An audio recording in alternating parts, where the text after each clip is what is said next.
Hello, everybody. Actually, now we'll roll with it. Hello, everybody. How's it going? I'm Grant Fluff from Fletcher Sports Zone, and welcome back to another broadcast. Today we have AFC Divisional round action between the Tennessee Titans, the 1-seed Tennessee Titans, against the 4-seed Cincinnati Bengals. The Bengals coming off their first playoff win in over 30 years, beating the Raiders last week in the wild card round at home, and tonight they will travel to Nissan Stadium to face the Tennessee Titans, who clinched the 1 seed in Week 18. Returning to the lineup is running back Derrick Henry. He is back, injured his foot in Week 10, was out the remainder of the regular season.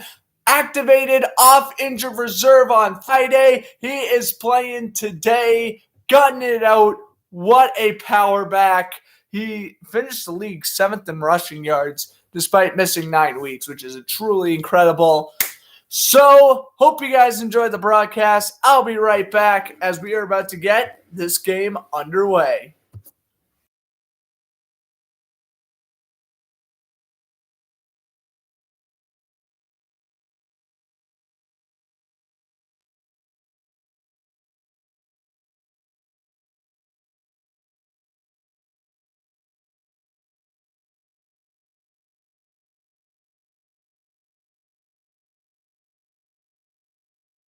All right, well, I guess I didn't really have to mute my mic, but yeah, I was gone for a few seconds. But we're back now, and you're ready to get this game underway. Of course, Titans looks like won the kickoff, and they will elect to receive. Rookie kicker Evan McPherson out of Florida will kick it away, and we are underway. First to 4 games from the divisional round, and it begins with a touchback by Dontrell Hilliard. So there is 8 teams left. Bengals, Titans. Tonight is 49ers, Packers. Then tomorrow you have Rams, Buccaneers. And then the other game I'll be on the call for, 6:40, which is Bills and Chiefs.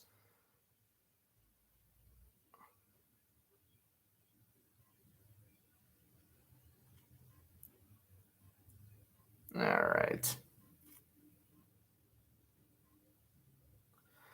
First and 10 for Tennessee, as Nhl will drop back and he'll throw down the middle. Oh my goodness! Jesse Bates on the first play. It's an interception at the 41-yard line. Oh, no way! It was a 2-step drop back. Nhl tries to thread the needle to Julio Jones, and it's intercepted by Jeremy Bates. Oh, you couldn't ask for a better start for the Bengals.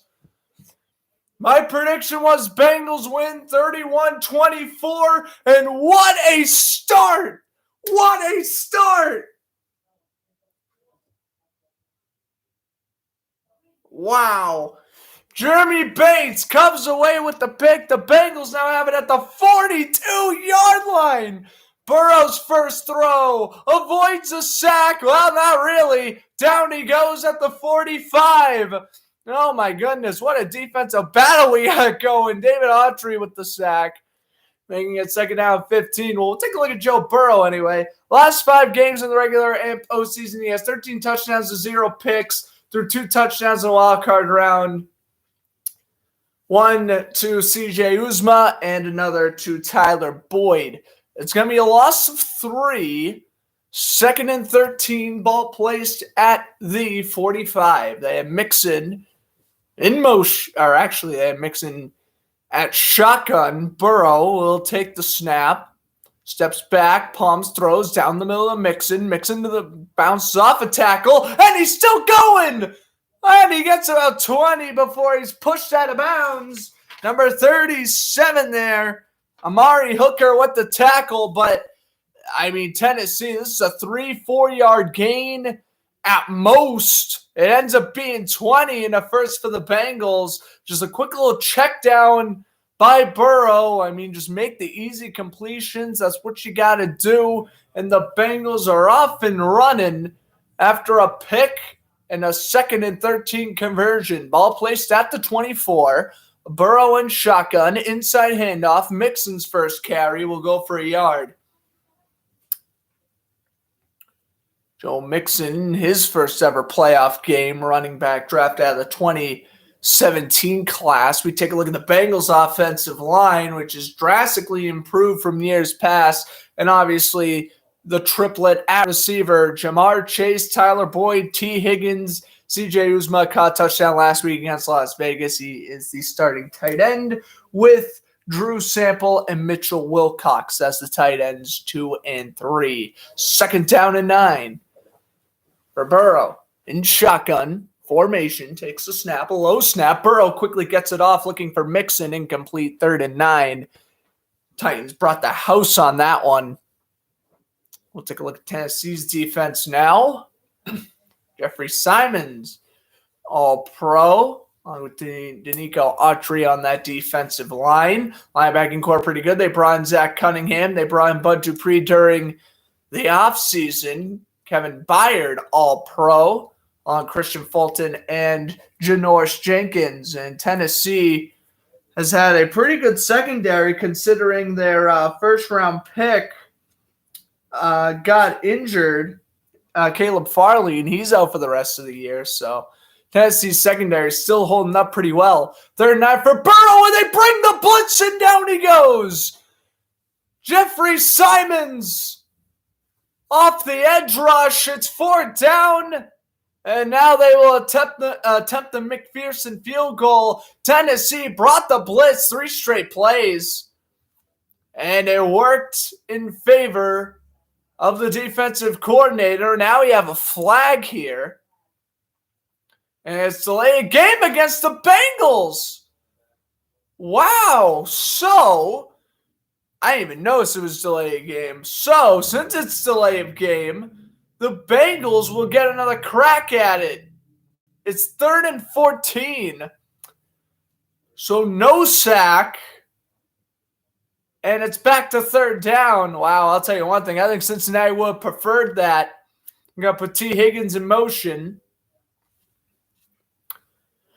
We'll now split Mixon from left to right.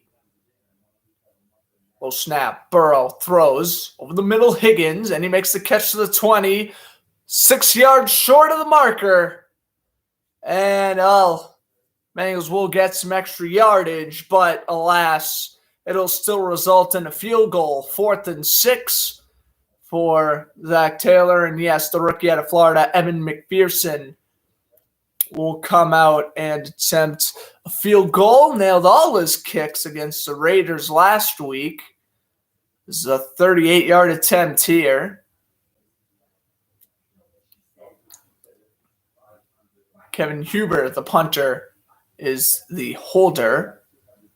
Long snapper is Clark Harris. Good snap. Good hold. McPherson nails it through. It's 3-0 Bengals.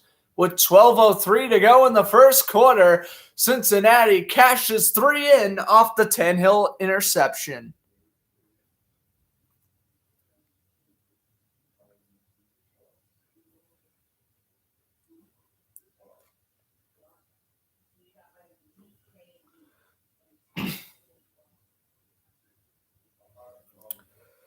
Okay.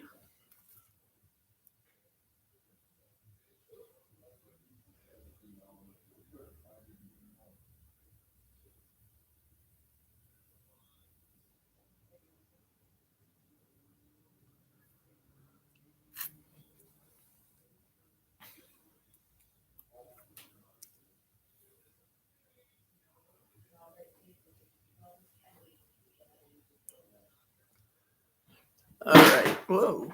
Phone took a bounced off the couch and hit the floor.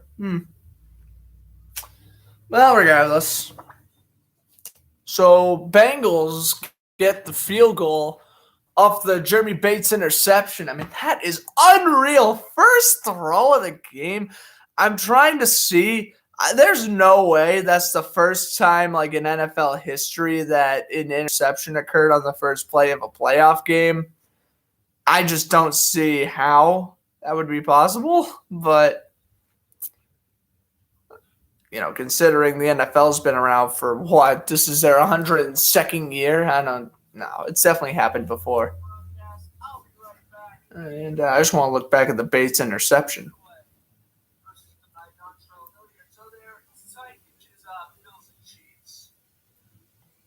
All right, here's the pick call.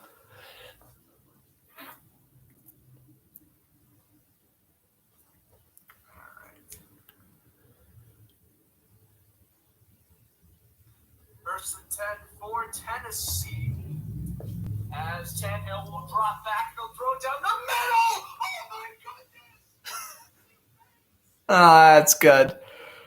When you get the oh my goodness like 3 minutes into a broadcast, that's a good sign that the game's going to be good. Well, let's see what happens here. So Bengals up 3-0. Actually, let me update the score.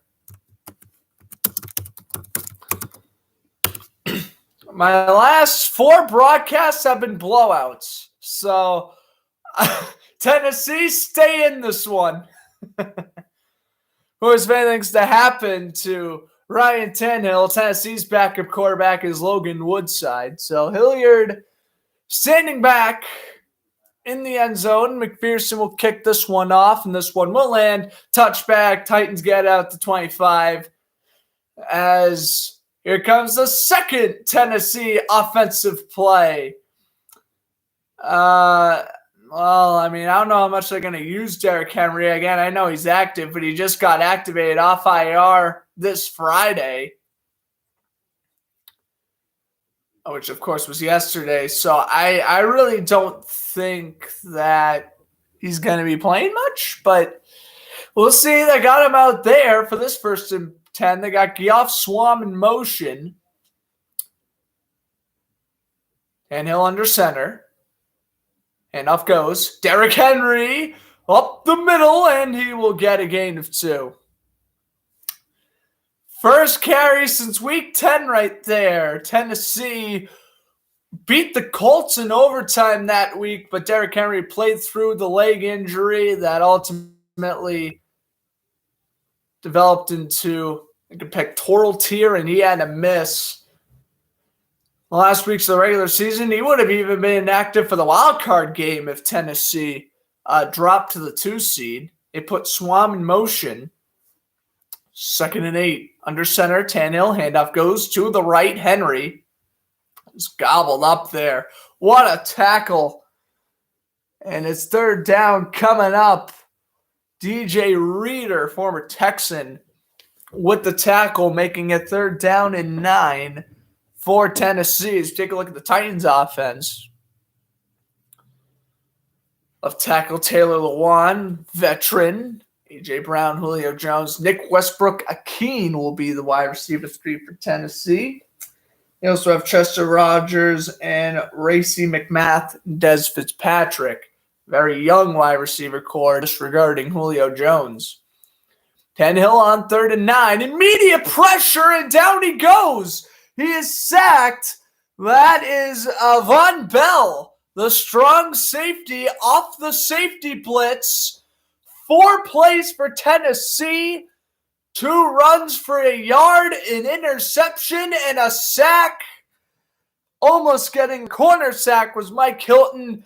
Jumped in his face, Tannehill ducked, and Von Bell was able to put him away. Oh my goodness. As here is the kickoff, and this one's going to roll past Trent Taylor to the 32. As Hooker will down it. That is, again, 4 offensive plays for Tennessee, an interception, 2 runs that equal 1 yard, and a sack. I don't think you could have asked for a worse start, this Titans offense. There's a reason why, even though Tennessee was the 1 seed, they still had them as the 3rd or 4th favorites in the AFC. And here's why. I didn't think the Titans were a serious threat. If you take a look at teams right now, even at the end of the year, you just even saw it in that second half against Houston. Their defense just They played a great first half. They played a very sluggish second half. In my opinion, Tennessee won that game in the end because they were facing a pretty insignificant opponent. When, you see teams like Kansas City, Buffalo play a full 60-minute effort, and even teams in the NFC, you get to really wonder that. I mean, obviously Tennessee got the 1 seed because of their tiebreaker against Kansas City anyway earlier on in the year when the Chiefs were struggling. I don't know. I mean, I never really considered Tennessee a serious threat. I mean, not that this game is over by any means. We're just getting started here, but based off of what I've seen, they're gonna over rely on Derrick Henry, and that's not gonna work. Ryan Tannehill, yeah, he's won 2 playoff games. Both those reasons were not because Tannehill played great. He played efficient. He played like a game manager, like he was supposed to. But you mainly relied on Derrick Henry in the defense. And I feel like that's what's going to try to happen tonight. Vrabel, and that's going to turn to last year's game against Baltimore. Vrabel's going to get a little worried around halftime potentially, and he's going to over-rely on Tannehill to make those decisions that ultimately I don't think he's going to be able to make. So we'll see what happens. Again, we're just getting going here, but that's just my opening thoughts. I would be giving up hope on Tennessee.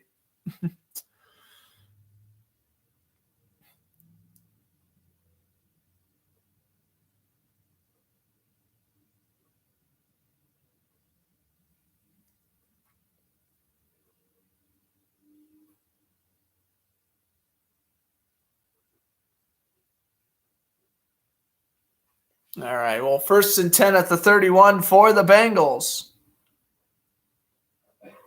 Here's a throw and incomplete for C.J. Uzomah.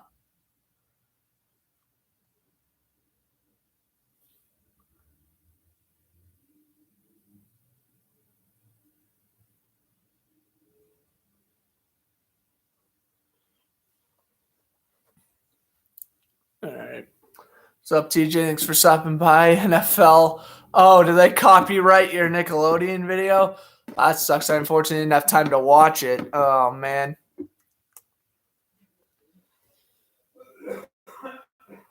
Well, unfortunately, that's not good. Burrow sacked at the 21. And, well, I mean, Tennessee's defense keeping them in this game early has Harold Landry on the sack. And, yeah, we take a look at this. Burrow, it's a low snap to begin with. Left guard not doing his job, and Harold Landry just swoops on by. That's the second time Burrow's been sacked. First one that'll count in the stat sheet. And it's 3rd down and 18. Both offenses struggling early here. 3rd and 17, ball placed at the 23. Burrow in shotgun. Dumps it over. Samaje Perine shoved to the ground at the 28-yard line. 4th down coming up, and we'll see our first Kevin Huber punt as, Cincinnati trying to get off the field as quickly as they can there. 4th and 14 coming up for the Huber punt. Jeffrey Simons again on the tackle. Not fantastic offenses by yeah. At least both defenses are playing well, which is good. NFL fans need to appreciate a defensive slugfest more. Oh, it's a muff punt! Who's got it? Tennessee does. Oh my gosh. Wow. Well, the flag's coming out anyway. Chester Rogers got laid out after he signaled the fair catch. Did the ball ever touch him? Well, it did, but Trey Flowers ran by before the ball landed there, so that's obviously interference. Well, the muff punt wouldn't have mattered anyway. Clete Blakeman, 11th game as a postseason official, 12th season as an NFL official in general, and yes, Tennessee will be getting the ball back with 8:29 to go. Special teams coordinator a little fired up about that penalty as expected. We going back to commercial break? We will. Still 3-0. Give up on the Titans or Bortles. That's the law. It's up to evil to hope. I ain't giving up on Bortles. I will not give up on Tennessee yet either. Because really, Cincinnati's offense is playing just as good. So, is what is there. No, but like, man, I have. And by the way, yesterday, I was just looking around, basically where I could find my Bortles jersey, and I think I'm gonna end up buying this one. If you can see that. Yo, you can see that, as my phone says it's recharging. Look at that. It's the one they wore in 2002. It's like the kind of like cream Saints uniforms. I want that one. We'll see. I might just get the regular home. But like I have a Drew Brees jersey, so like I already have the regular home Saints uniform. And I don't really like buying away jerseys. I mean, I will if that's the only way I'm getting a player's jersey. But like away jerseys, in my opinion, unless they're like the Anaheim Ducks away jerseys, I don't know. I'm not the biggest fan of them. Nhl action. The Sabres beat the Flyers 6-3 earlier today. Peyton Cribb scored his first 2 career NHL goals. And the Bruins and Jets are currently tied at 2 in the second intermission. And NBA games on? Well, none are on right now. And of course, after this game, which you can watch live on CBS, you can flip over to Fox for 49ers and Packers at 8:15. And then tomorrow, the Rams and Bucks on NBC. And then 6:30, Bills Chiefs on CBS. And that'll be the game I'll be on the call for. And next week will be the AFC and NFC Championship game, of course. Plan on commentating the NFC Championship game. Might have Connor come along. Some of you probably know Connor from past broadcasts. He says he will definitely try to join whatever game I do next week, so I'll keep you updated on that. Nhl with his first completion. Julio Jones, 11 yards, first down, Tennessee. Julio Jones, with now 39 more receiving yards today, will become the first ever player in NFL history to have 50 receiving yards or more in his first 6 playoff games. So something to keep an eye out for there. Jones 39 yards away from getting that. Here's Henry in his best run of the day. He gets 7, brought down by Jermaine Pratt, who got the game-winning pick last week against the Raiders. And that's right, the Wild did beat the Blackhawks 5-1 last night. That's right. I caught the third period on NHL Network. I was like, there you go, Minnesota, staying in third place in the division there. Here's Henry up the middle, needed 2, got 3, first down for the Titans, and they're now about a first down out of Randy Bullock field goal range. Randy Bullock is a former Bengals kicker who was actually cut by Cincinnati after last season, so they switched to McPherson. Wouldn't that be ironic if Bullock kicks the game-winning field goal today and stick it to his former team? We'll see. Henry standing back at the 46. Nhl with the handoff to the right, and Henry's going to lose to Sam Hubbard and DJ Reader combining on the tackle there. I hope we stick with the replacement goalie. Oh, yeah.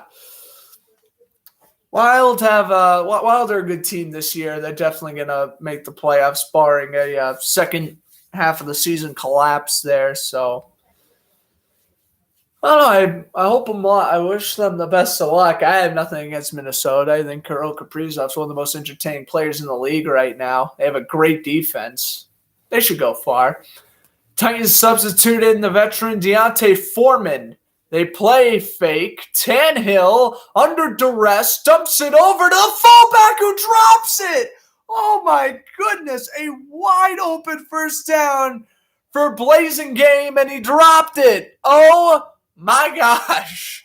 How in the world? I mean, this is a routine throw in the flat, and your fullback, oh my goodness, who's going to get about 2 to 3 targets a game, drops a gimme. Not saying that's a first down, but it's going to be 3rd and 3 instead of 3rd and 11. I have Hilliard in the game, Tennessee audibles. Chester Rogers to the right, along with Jones, A.J. Brown on the left. 2 seconds to go on the play clock. In shotgun, Nhl takes the snap, steps back, throws to the left, and he underthrew it. A.J. Brown could come away with it, and running away is Jesse Bates, but it's incomplete. Bates almost got his second pick of the game there. 4th and 11, we'll see a Brett Kern punt. Is this incomplete? It most certainly is. Yeah, ball fell out of Brown's hands. A low throw by Nhl. I mean, I don't know what the throw was by Ryan Tannehill, but that was very low. Did the Bruins win the last game? Yeah, they beat the Capitals on Thursday in a game I would have loved to commentate. Bruins won 4-3 because Charlie McAvoy scored with 45 seconds left. That would have been a great game to commentate, but no, it had to be on ESPN Plus exclusively. So I get into that game. And the Bruins are on right now, but come on, we're commentating playoff football here. Playoff football over regular season hockey any day of the week. 4th and 11, it looked like the play clock ran out. Was that purposefully delayed game? Probably. And it was. So 4th and 16, we'll see the current punt. The Titans need to replace Tannehill after next year. Well, we'll see how their playoff run goes. Right now, yes. But we will hold off on that answer, considering we're only 3 drives into the game for Tennessee's offense. But yeah, Tannehill did absolutely nothing there. Kern with the punt, fair caught by the former 49er, Trent Taylor. And the Bengals will get at the 12 when we come back. What a defensive battle we have here at Nissan Stadium. Don't go anywhere. It's still 3-0 Bengals.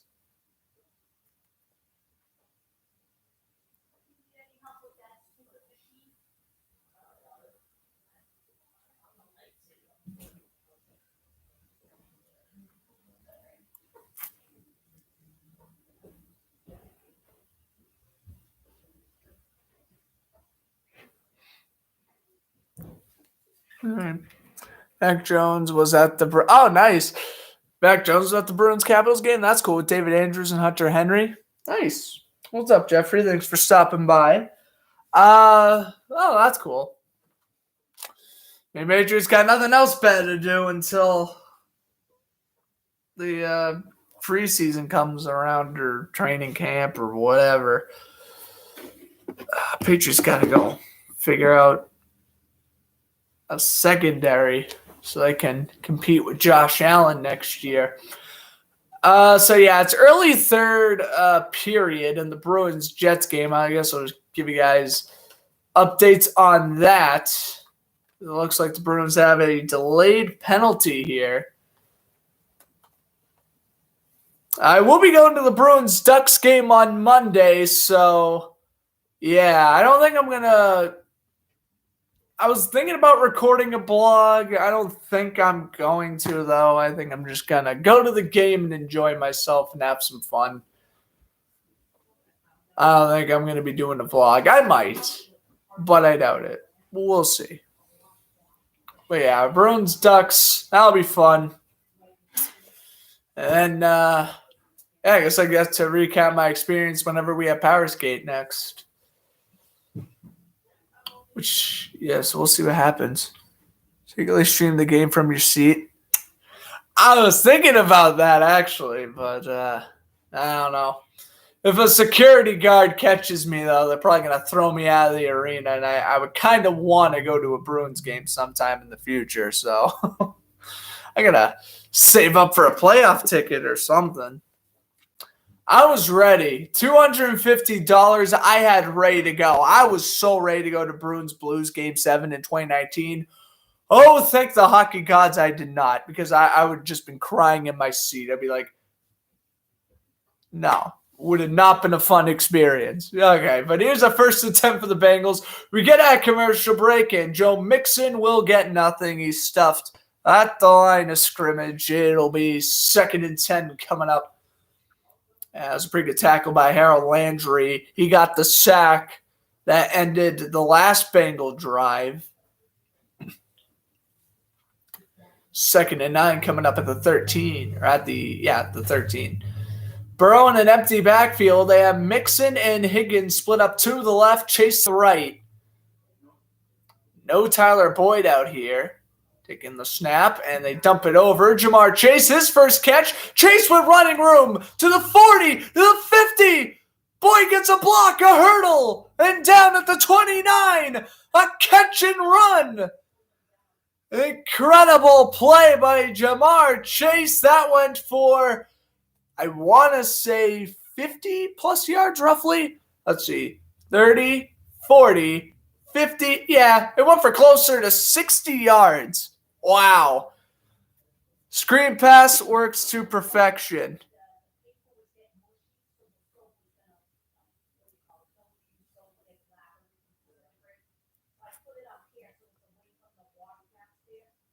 All right, well, that was an amazing play. So 1st and 10 now. Pitch goes to Mixon, who then flips it to Chase. And Jamar Chase will pick up 2 yards on the run. What do I think? Joe Burrow is better than Ryan Tannehill. I think that goes without question. By the way, Jamar Chase, 6 receptions of 50-plus in the regular season. Yeah, that did go for about roughly 60 yards. 2nd and 8 coming up. But yeah, I think Burrow is definitely better than Tannehill. Tannehill barely cracks like the top 15 quarterbacks when Joe Burrow is like, I would say after the second half of this year, established himself as right now as like the 7th, 8th best QB in the league right now. As Autry gets his 2nd sack of the quarter. Burrow under pressure because the lineman ain't helping him out. But, they're hardly giving Burrow time to throw. And it ain't working in their favor right now. It's Autry's 2nd sack. I mean, left tackle, Jonathan Williams, he literally goes with Autry. Autry just bull rushes Williams into Burrow, and he gets the sack. Tennessee's defense coming to play asides that huge catch and run by Chase. It's 3rd and 14. In an empty backfield, Burrow steps back, throws the quick play over to Higgins, and he's down at the 28 by 3 blue uniforms. 4th down coming up here for Cincinnati, and we'll see a punt. Or actually, rather, we're going to see a field goal because they are well inside field goal range. McPherson hit the first one from 38. See how long this one's from. It's 4th and 7. 1 for 1 today, 5 for 5 in the postseason. He was 4 for 4 last week against the Raiders with his playoff long being 43. This one will be 45. This will be his postseason career long if he makes it. Good snap, good hold. McPherson is down the middle. 6-0 Cincinnati. On 4 drives, get 2 field goals. Can really pull away with this one, but at least Jamar Chase had that incredible play that got him into that position. So 6-0 Bengals as we're in commercial break.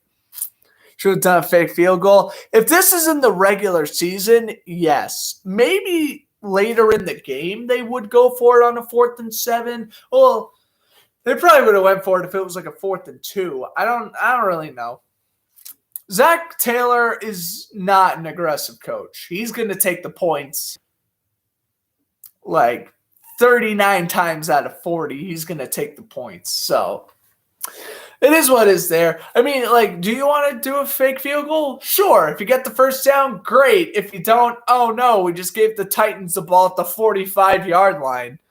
Like, I don't see the point in that. It looks like the Bruins have taken the lead over the Jets, but it's not going to matter as Oscar Steen's going to the box. Steen scored the first Bruins goal earlier. Oh, high sticking for sure. He clipped Pierre-Luc Dubois in the face. That's a blatant high stick if I've ever seen one. Well, all right. So the Bruins take the lead, but the Jets now on the power play. Rask trying to go to 2-1 on the season. Your Bruin goal scorer was Pasternak. Matt Grzelcyk with the assist. All right.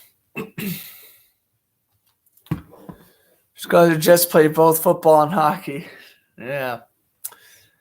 We could have had the Thrashers still, but yeah, they're still giving the Thrashers, but they relocated to Winnipeg in 2012, and the Jets are just the Jets. They should relocate as well. You should have done a fake field, or you would have done a fake field goal. I would have probably later on. I would have not done in the first quarter. If that was like the third quarter, maybe.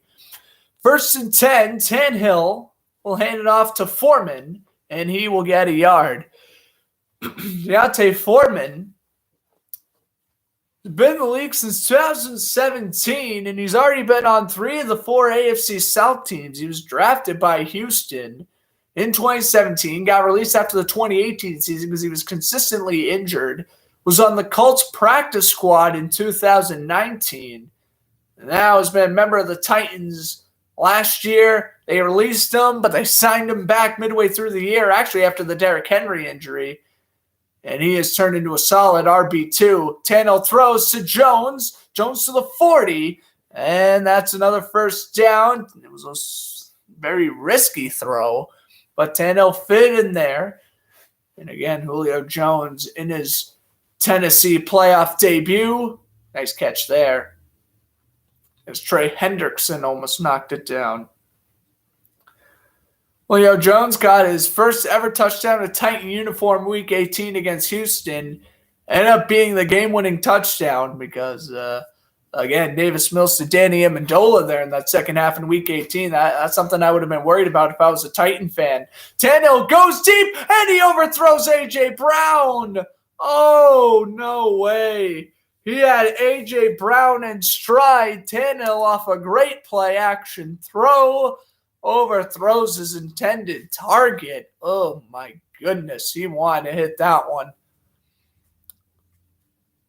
Take a look at Brown. He has 850-plus receiving yards in each of his first 3 seasons. That's the second player to ever do it in franchise history. Ernest Givens did it back in 86 through 88 when he was a member, obviously, of the Houston Oilers at that point.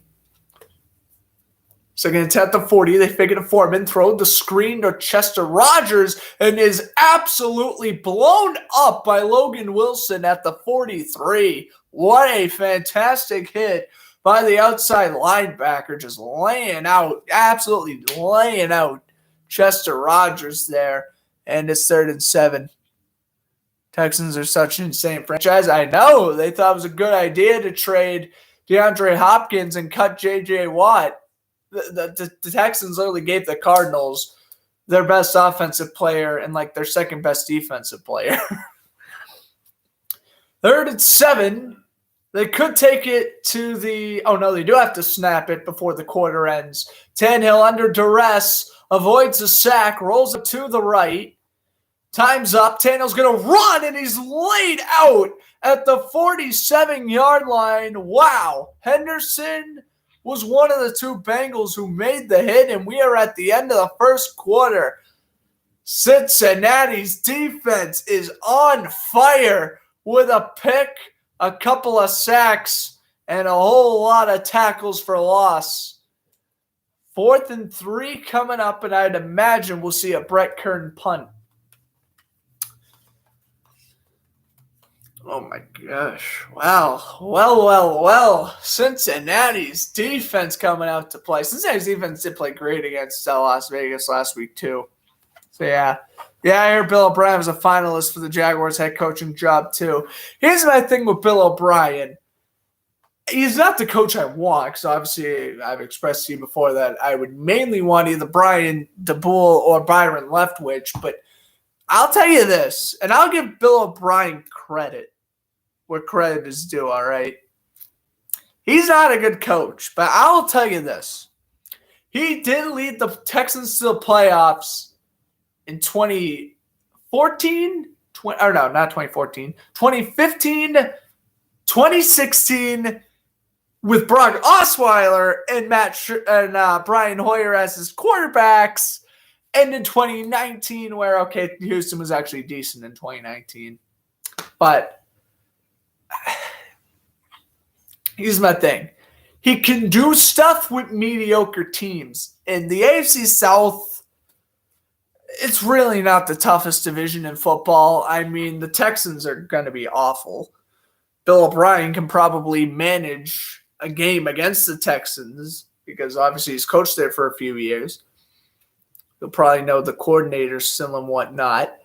The Colts are good, but they're weird. They're not fantastic. They're good, but they're not fantastic. They may sneak in as a wild card if they're lucky. Tennessee, I mean, yeah, they're the best team in the division, but best team in the AFC, some would say. And look at them getting embarrassed at home in the divisional round. Excuse me. So the AFC South, anyone can win that division any year. Really, ever since Peyton Manning left the Colts, it's just been back and forth. Then it was the Colts with Andrew Luck. Then when Andrew Luck was injured, it was usually the Texans who won the division. Then you had Saxonville that one year, and then it's kind of been the Titans ever since winning the division. AFC South's weird. Nah, Gase isn't a finalist. I want Adam Gase to never coach in the NFL again. Mike Zimmer would be cool. I don't like Mike Zimmer as a coach, unless he's a defensive coordinator, which would be sick, but I don't think he would sign as a DC. So, I mean, yeah, Mike Zimmer would be a better coach than Bill O'Brien, but no. His years in Minnesota just tell me the signs that he ain't ready to be an NFL head coach again unless he really has the talent better than what he had in Minnesota. So Kern's punt was fair caught by Taylor, and so the Bengals will get at the 12. Yeah, what's wrong with Adam Gase? I wonder. He did make the playoffs in 2016. I only wonder what's wrong with Adam Gase. Can't put my finger on it. All right, second quarter about to begin. First down. Put Chase and Higgins in motion. Handoff goes to the right. Mixon goes up the middle instead, and that'll be a gain of 4. 2nd and 6 coming up. Ray Kitchens, we're going deeper down in the hole here. We're getting all those atrocious coaches from the past few years. How about Ben McAdoo getting hired as the Panthers offensive coordinator? He's another awful head coach that somehow still has a job in the NFL. What's Carolina doing, man? Poor Sam Darnold. He's never going to get the proper development. Burrow throws it behind Chase. Looked like it was batted out in front, and it's going to be 3rd down and 6. Really like the bottom of the barrel. Apparently, just don't mention Gus Bradley. Oh, my goodness. Scars me. Absolutely scars me as a Jaguar fan. No. Doug Marrone, whatever. I can tolerate Doug Marrone. I don't like him, but I can tolerate him. But Gus Bradley was a different level of garbage. Easily my least favorite NFL head coach of all time. Well, anyway, here's 3rd down and 6, and the Bengals are running out of time, and they don't get the snap off. That's delay of game. Burrow gets sacked again, and they may have injured his ankle. Oh, no, he's rolling up. Oh, my goodness. Will they blow the play dead? Tennessee still goes after the quarterback, and Bengals got the timeout off, so it's going to still be a 3rd down and 9, but oh my god, wow. That could have been scary if Burrow's leg got hit there in 3rd and 6, not 3rd and 9, but wow. I mean, that could have been scary. I saw Burrow's leg go underneath it like a Titan player, and I was like, don't be an ankle injury. I would have been furious. Cowboys got Mike McCarthy.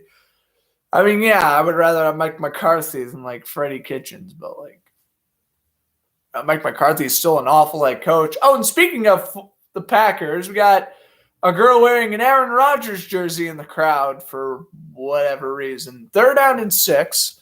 Burrow takes the snap. Burrow going to launch it down the left side, and T. Higgins at the 37.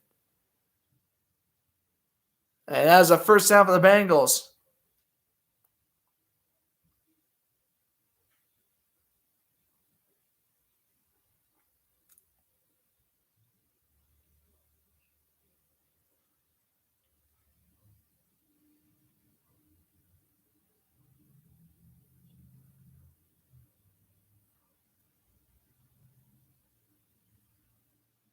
All right, we do have 1st and 10. Mixon will lose 3. Maybe that's actually Rodgers at the game. He's expressing his gender fluidity. Maybe. Breaking news, Jordan Love is starting tonight. That's funny. There we go.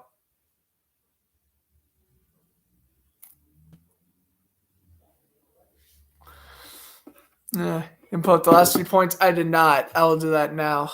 I've been so lazy on that. It's 6-0 Bengals. Sorry, guys. Bengals did not just score, by the way, for those, if anyone who's just tuned in. But Mixon with the handoff down at the line of scrimmage, 7-13. All right, there we go. So 6-0 Bengals, and Cincinnati's got 3rd down coming up here. Yeah, I noticed when it comes to like putting the score in the chat, like I literally only do it whenever like a touchdown scored. That's my bad. Really shouldn't be run the ball too much. Yeah, I don't think so either. I mean, look at the last time Burrow threw. You got 15 yards and a first down. I don't know why they're running so much. I completely agree with you. They have P. Ryan in there on 3rd and 13. Burrow will dump it over to Uzman. Uzman's not going to get there. He's brought down to 40. And then you throw, but you're forced to throw a little check down to your tight end. I mean, how does this work? Air the ball out. 4th and 6 for the Bengals, and we're going to be seeing a Kevin Huber punt. Chester Rogers, the return man, standing back at around the 25. Again, Burrow someone did land on his ankles. So maybe that's why they weren't throwing that much on that drive. I don't know. I would check on that ankle immediately, though. Here is the punt. And this one is going to be caught by Rodgers at the 21. He'll take it to the right, and he'll be brought down at the 26. On tackle for Cincy was Marcus Bailey. And we got flag down. Yeah, well, I like Zach Taylor. Zach Taylor's a pretty good coach. I mean, he was pretty abysmal his first 2 years, but once you kind of gave him a team, or I guess his team rather developed, he's been an all right coach. I can't really complain. As Racey McMath gets called for the holding, so Tennessee's going to go back 10. So 26 will get at the 16. 11-17 to go, first half. And here's a little reminder, tomorrow, Chiefs and Bills broadcast. And then we essentially have, the Pro Bowl, but come on, it's the Pro Bowl. Next week will basically be my last, official NFL broadcast. The Pro Bowl will be broadcasted on here, but it's the Pro Bowl. I'm not counting that as an actual game. No, I'm not doing Packers 49ers. I'm doing this game instead. I can commentate 2 games in a day, but I cannot do them back to back. If I commentate the Bruins game, if the Bruins, let's say for example, if they started at 1 and I would have gone back on for Packers 49ers, I can commentate 2 games if they're hours apart from each other. But literally going from Bengals Titans 10-minute or 15-minute break perhaps into 49ers Packers. Now, 24-hour stream. I was thinking about a 24-hour stream. I wouldn't be commentating the whole time, though. I would literally just, I don't know. I'd have to – I want to do a 24-hour stream, though. I would do a bunch of stuff. I would play Madden for you guys. I would be doing a bunch of sports quizzes.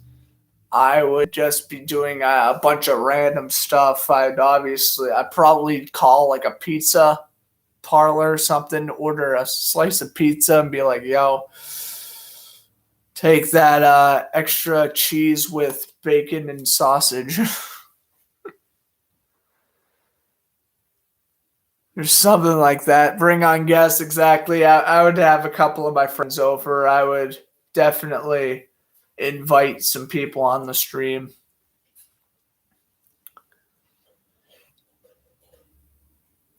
I would have my phone number on the screen if you ever wanted to call in and talk about whatever. I would probably show you guys my Bortles jersey collection 15 times. It would be fun. It would be a great time doing a 24-hour stream and just kind of live react to whatever games are on that night or whatever. The thing is, I wouldn't be commentating 24 hours straight because I wouldn't have a voice. I wouldn't have a voice after a 24-hour stream in general, but that's neither here nor there. Yeah, we'll see. We'll see what would happen there. All right, 11:17 to go. Derrick Henry in there at running back. They fake it. Tannehill's going to throw. He's going to lob one deep and got a man, A.J. Brown. Brought down by Jesse Bates at the 42. First down, Tennessee. Magnificent catch and run.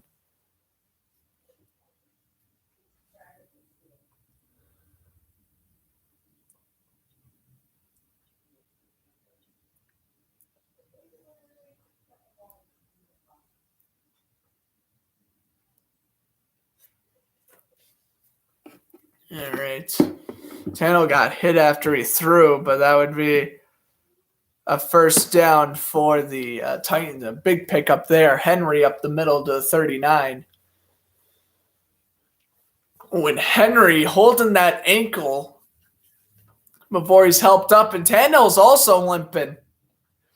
Tannehill's limping. Burrow got his legs sat on. Oh, my goodness. Backups for the Titans, like I mentioned, is Logan Woodside. For the Bengals is Brandon Allen. Here's the handoff. Henry. Get down to the 37.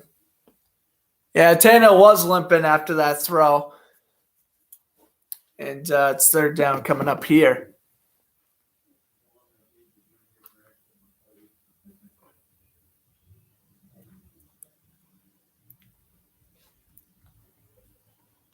All right. Henry has 7 rushes for 18 yards so far. 3rd and 3 coming up for Tennessee. That's right. Brandon Allen is no Blake Bortles. Bortles is a competent backup where Brandon Allen and Logan Woodside are not.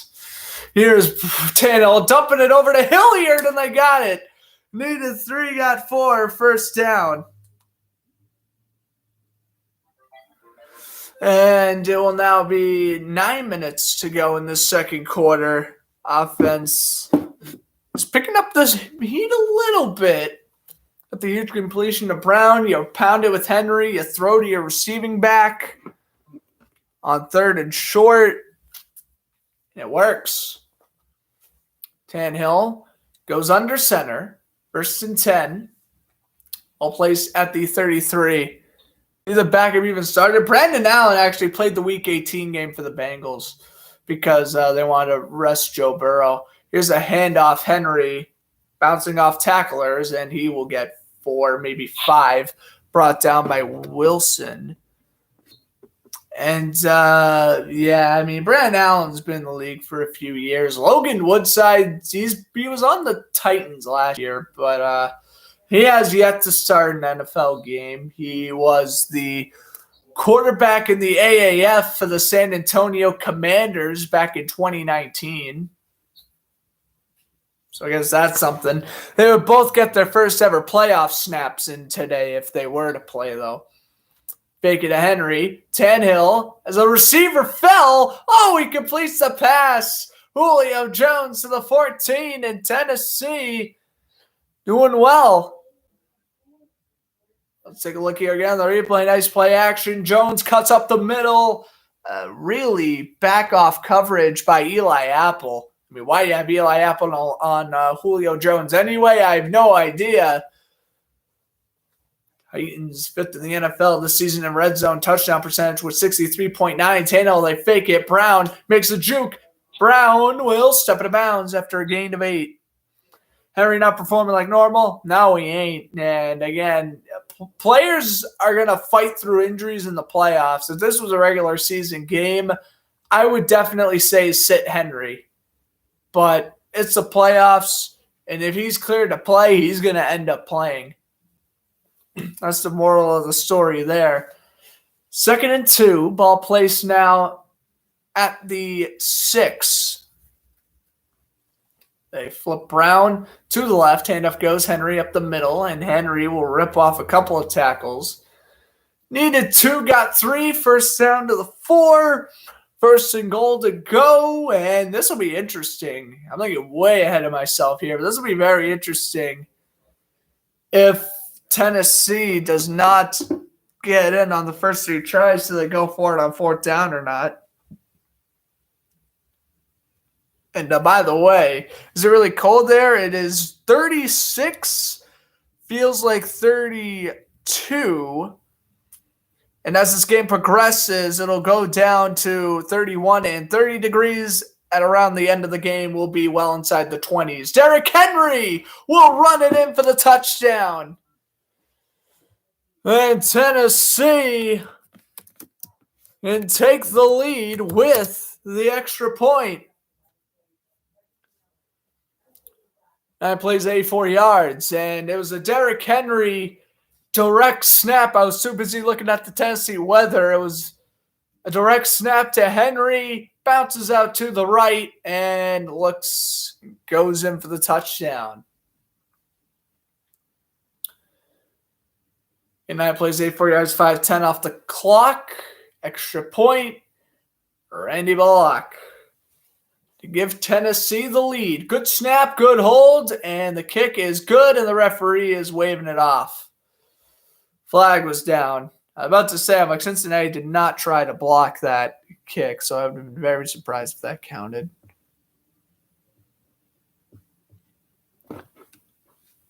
Let's see.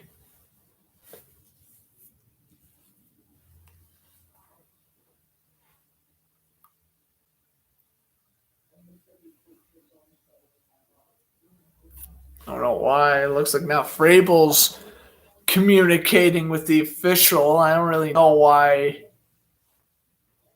there's a flag here.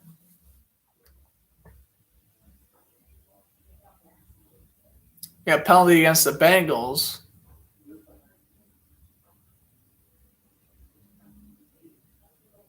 Are they calling back the touchdown? Too many men on the field. There was too many men on the field for the Bengals.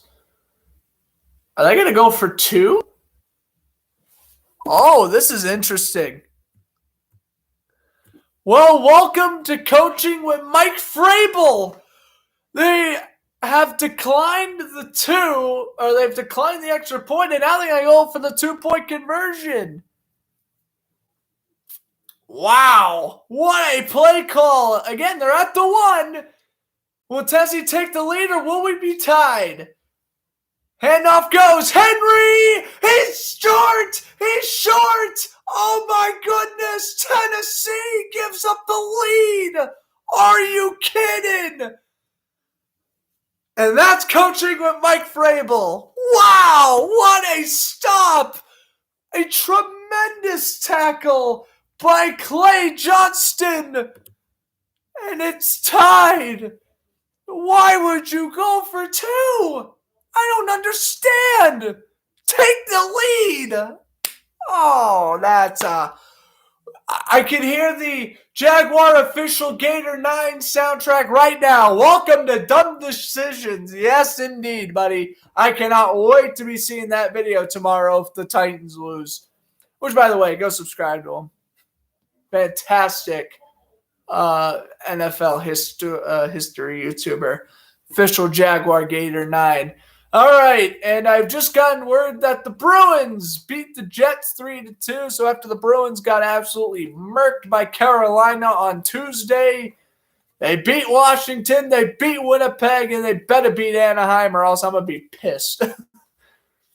TD Garden will have one very not happy fan leaving their arena Monday evening if the Bruins lose to the Ducks. Let's just put it to you that way.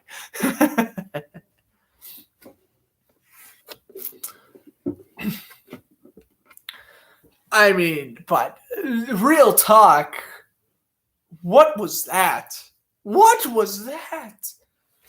Like, there's being an aggressive coach, and there's just being so ridiculously over-aggressive, you look like the dumbest human on this planet. I mean, it's a simple solution. You, right now, if you go for that 2-point conversion, you know the stakes. You go up, you get the 2, you're up 8-6. If you don't get it, it's tied at 6. It's a situation whereas if you convert, you're the smartest man alive. If you don't convert, not smart. Now, I don't necessarily, I mean, I would have still kicked the extra point regardless, but I guess I understand why you'd want to go for 2 because now you're at the 1-yard line instead of the 15 kicking the extra point. But at the same time,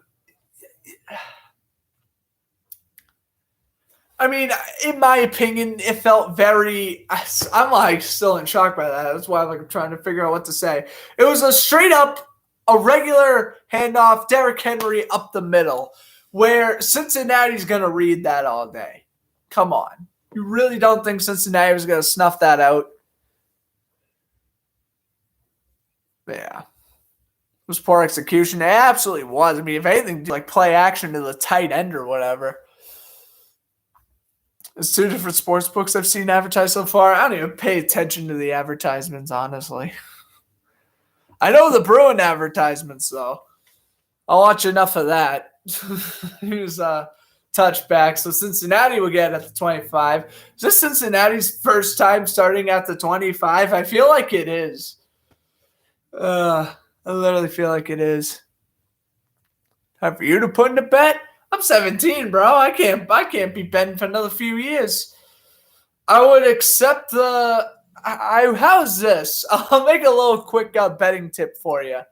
If the over-under for the Packers 49ers game is 44.5 points, go over. Definitely pick the over because I feel like the 49ers are going to score some points against the Packers defense. Burrow throws, and that one's tipped and bad at the line. Incomplete 2nd and 10. There you go. There's my betting advice for the day. Take the over-under on the Packers game and 49ers if they're if it's the 44.5 margin, I guess. I don't know.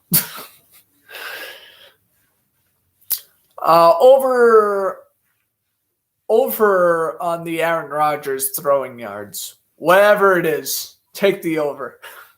Always take the over on Aaron Rodgers. 2nd and 10, Burrow throws down the middle, and that pass is complete to the 32, Tyler Boyd, and the ball came out, but the referees are saying otherwise. 3rd and about 4 coming up.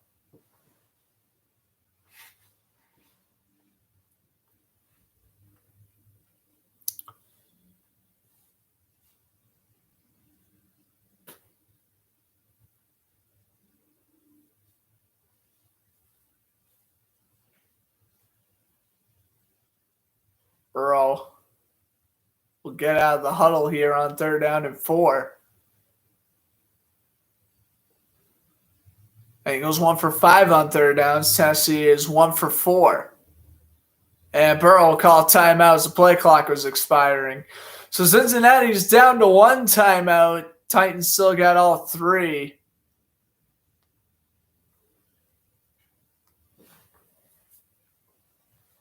And 30-second commercial break by CBS. We have Aaron Rodgers and Patrick Mahomes in a State Farm commercial. Will this be the time we get Packers Chiefs Super Bowl? That'll be a rematch of Super Bowl I. It'll also be the first time ever Patrick Mahomes and Aaron Rodgers faced each other. Depending on the winner of this game will determine whether I say my current Super Bowl prediction or not. Wink, wink. All right, here's a 3rd down and 4 for the Bengals here. Burrow will throw. Pass is caught by Uzma. Needed 4, got 6, first down. Hooker with the tackle. Uzma open in the flat. Easy throw. Very easy throw for Joe Burrow. Hooker with a good tackle there. Jets Jaguars Super Bowl. And the Tank Bowl. No, but obviously you got to predict Texans football team. I mean, that's obviously going to be the Super Bowl. All right, Bengals will hand it off. Burrow to Mixon. Nothing. It'll be 2nd and 10 at the 38. I'll tell you one thing about playoff atmosphere, man. Jeffrey Simons, after literally every play, he's celebrating. Like, if the Bengals do not gain more than 5 yards, he is celebrating when the whistle is blown, which is that's a passionate athlete right there. And now Burrow can't get the call from Taylor. Oh, my God. I mean, Cincinnati cannot afford to lose their last time out here. They get out of the huddle. There's already 5 seconds left on the play clock. They got to hurry this up. 2-1, they get the snap off. Burrow dumps it over to the right. Pass is caught. Higgins. And they get 14. Brought out of bounds by Jack Rabbit Jenkins. A first down as they go around midfield. Actually going to go past midfield at the 47-yard line. Feel like Cincinnati has the best receiver core left in the playoffs, thanks to Robert Woods and Chris Godwin being out for the Rams and Buccaneers respectively. And, I mean, look at how it is performing so far. Boyd hasn't done much of note, but Chase and Higgins are doing very well. Bengals be their 25th offensive play. Low snap for Burrow. Dumps it over to the running back. Mixon will be brought down at the 42-yard line. 2nd and 6. 3 minutes to go. First half absolutely flew by here.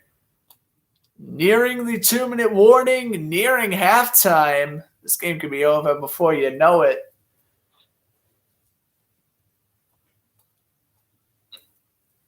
Burrow, audibling. Mixon splits to the left, to the right. Burrow takes the snap, fakes the inside handoff. Burrow fires down the middle. Higgins! He's brought down by Hooker at the 21. Ball came out. Chase recovers the fumble, and Cincinnati stays at the 21. Whoa, my. Higgins, hold on to that football, my man. Great catch, good route run. Able to make a move. I like trying to go for extra yardage, but it's punched out at the last second. Hold on to that football when you go to the ground. Chase recovered it anyway. 2-minute warning for the Bengals and Burrow. It seems like Burrow's been having a hard time getting the play call, so we'll see what happens here. But we are at the 2-minute warning. Bengals and Titans tied at 6. We are now in commercial break.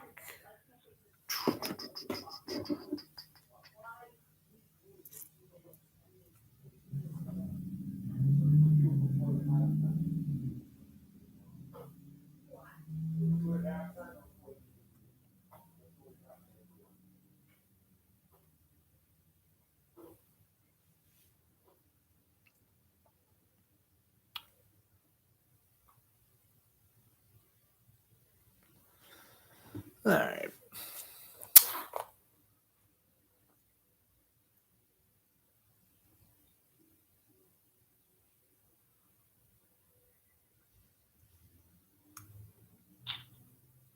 All right.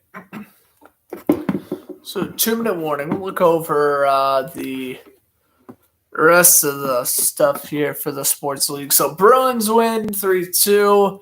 Sabres beat the Flyers 6-3 off of Peyton Cribb's first career goals. Well, 2. Flyers 11-game losing streak. I don't know what they're doing. Coyotes Rangers, that game's starting at 7. Again, all these times are Eastern. Canadiens Avalanche, that's a nationally broadcast game on NHL Network. Senators Capitals at 7. Hurricanes Devils at 7. Maple Leafs Islanders at 7. Red Wings Predators at 8:30. And then Blackhawks Wild. Oh, a rematch from yesterday. Ain't that weird? It's a back-to-back. The Blackhawks play, and while playing Chicago yesterday, and then they're playing in Minnesota today. Well, that's weird how that worked. Oilers and Flames at 10. Oh, that's going to be a fun matchup. And then Lightning Sharks at 10:30. And then for the NBA games, Bucks and Kings at 7. Thunder Cavs at 8. Pacers Suns at 9 o'clock. Eastern Standard Time. As we head out of the 2-minute warning. Chipotle sponsors the NFL. That's something I was not aware of. But anyway, 1st and 10. Bengals have it at the 21. Burrow. Doing the "you can't see me" audible. He's doing the John Cena. This is unreal. At the 21, Burrow waits, and he'll run, and he gets drilled after a yard. There you go. He got the run, though. And that will be a first down.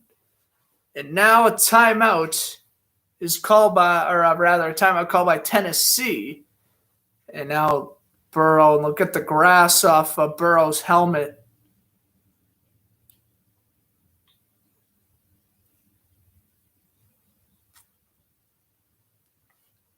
Second and 10 here. Look at Burrow, nothing on that run.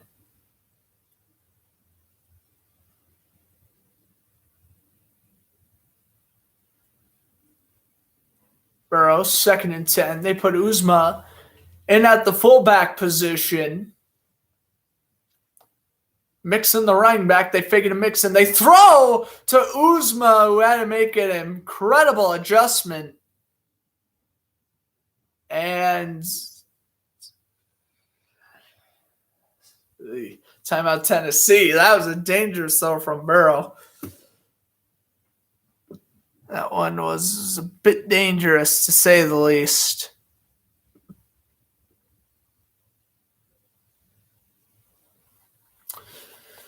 So 1:47 to go in this first half.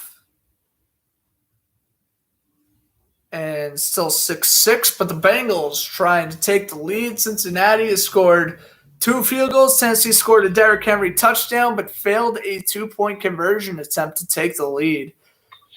A little scoring update for you. It's been a very defensive heavyweight battle.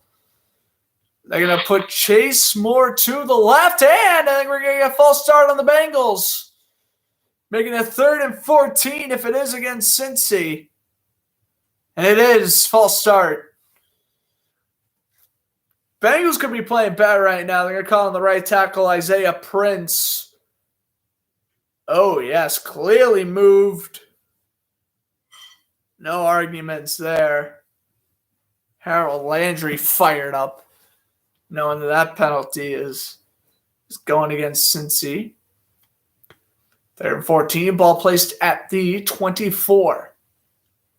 Bengals are 2 for 6 on 3rd downs today. Burrow pumps, scrambles, and what a sack by Jeffrey Simons. Just pushed Burrow down And Tennessee's probably going to use their last timeout so they can get the ball back. What a sack there. Burrow avoids the original sack. Simon's still going to get to him, though. Quentin Spain almost stopped him, but ultimately didn't. And now we get 4th and 26, apparently. And they're going to bring up McPherson to kick the field goal.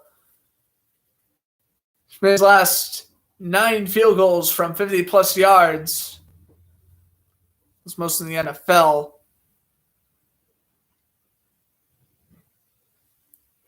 And then this one's from 54. Again, he's trying to avoid his first ever playoff miss in his career from 54 for the lead. Good snap, good hold. Kick is dead center. What a kick by the rookie out of Florida. 54 yards out, and it is 9-6 Cincinnati. Perfect snap, perfect hold. I'll tell you one thing, that kick's from 57, 58, I don't know. He made it from 54, though, and the Bengals take a 9-6 lead.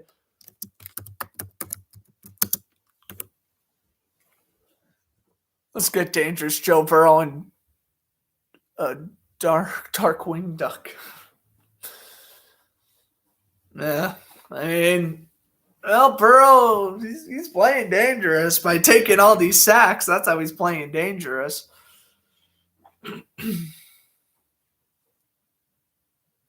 Shouldn't be taking the body so much. He's gonna hurt himself.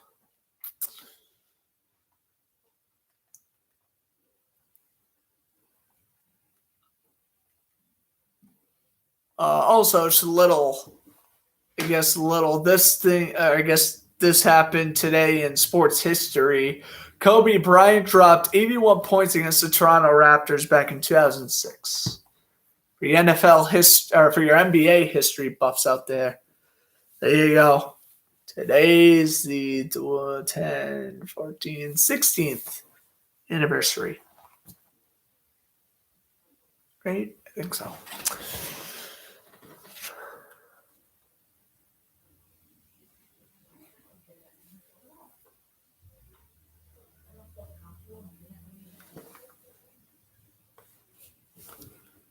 All right. Also got men's basketball going on. Some final scores from earlier today. We have a lot of scores from earlier today. Wow. 18th ranked Texas Tech beat West Virginia 78-65. Minnesota beat Rutgers 68-65. St. Paul beat St. John's 66-60. Duke ranked 6th beat Syracuse 79-59. Boston College beat Virginia Tech 68-63. 11th ranked Villanova beat Georgetown 85-74. George Washington beat Rhode Island 63-61. Second ranked Auburn beat 12th ranked Kentucky 80-71. And probably the best basketball game of the day, Florida beat Vanderbilt 61-42. West Army Point beat Navy 74-73 in overtime. 23rd ranked Texas beat Oklahoma State 56-51. Colorado State beat Air Force 73-53. UCF beat Tulane 68-66. Florida State beat Miami 61-60. Bucknell beat Holy Cross 68-65. VCU beat St. Joseph 70-54. And we're going to pause the scores for now as we are back underway here in Nissan Stadium. Returning from the 1, Hilliard out to the 25. Maybe 26, depending on where they spot it. So, Bengals going to have to continue to play strong on defense here, holding an offense with Ryan Tannehill, Derrick Henry, Julio Jones, and A.J. Brown to just 6 points so far is very good. Yeah, Bengals are only scoring field goals. Imagine if these were touchdowns being scored here. It's 21-6. Tennessee is gasping for air, but no, again, because of the field goals and because I feel like the lack of the Bengals offensive line staying in this game for a little bit longer than they should, but Cincinnati, hands down, has been the better team in my opinion. Tano will fire and complete. Brown got caught up with Awuzie there, and it's 2nd and 10. Now Brown adjusts his sock as he heads back to the huddle.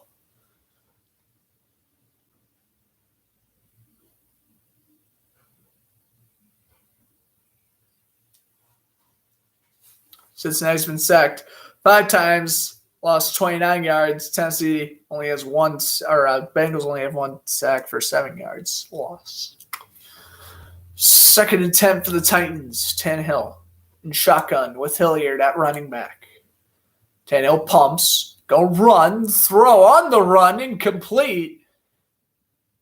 10 man was Adam Frazier, the tight end, and it's 3rd and 10.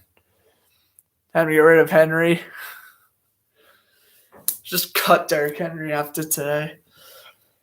Well, no, I mean, I do agree. I mean, Foreman's done a good job replacing Henry, and you would rather have a healthy running back in there than a semi-banged-up running back, right? I mean, what if Tennessee advances? You really want to play Derrick Henry that much? I wouldn't.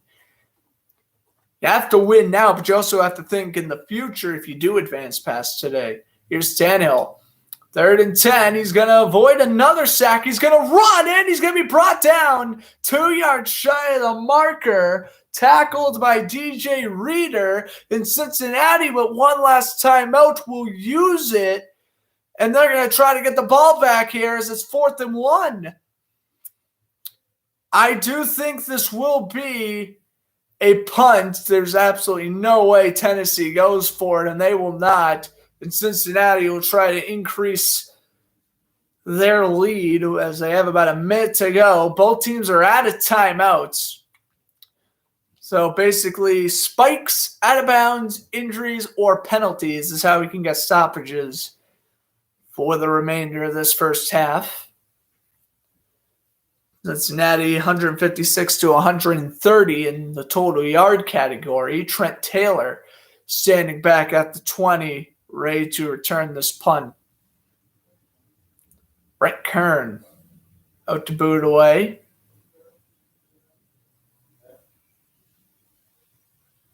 Kern kicked this one off the side of his foot. Could have been a worse punt. Could have been a better one. Fair caught at the 18 by Taylor. A minute 2 to go. You kind of hope you get to see a player die during a play? No, I would be depressing. I would not want that. I wouldn't even know how I would react to that. I'd probably just be like, he's not moving. He must have a concussion or something. I don't know what I would do in that situation. Probably just assume it's a concussion. I'd probably just assume that he's like knocked out until further notice, I guess. I don't know. That'd be scary though. Like imagine commentating the Daytona 500 in 2001 and Dale Earnhardt Sr. crashes off the wall and you're like, oh, what a finish. But then at the same time, you're like, oh, well, hopefully, Dale Earnhardt's okay. And then, news comes out like an hour after the race. Oh, he passed away on his way to the hospital. Like, oh, God. Like, that's scary stuff. And I commentated the Daytona 500 in 2020. I thought there was a chance Ryan Newman may have passed away when that wreck occurred. Thank God he didn't. And he was only back to racing in 2 months somehow after his tragic crash. But that's scary stuff, man. Definitely don't want anyone dying. Especially if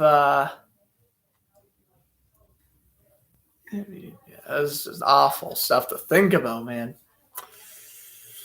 But anyway, move on with the rest of the college basketball scores. There's actually not a lot left. Missouri State upset 22nd ranked Loyola Chicago. That's surprising. Miami beat Northern Illinois 85-82 in overtime. South Carolina beat Georgia 83-66.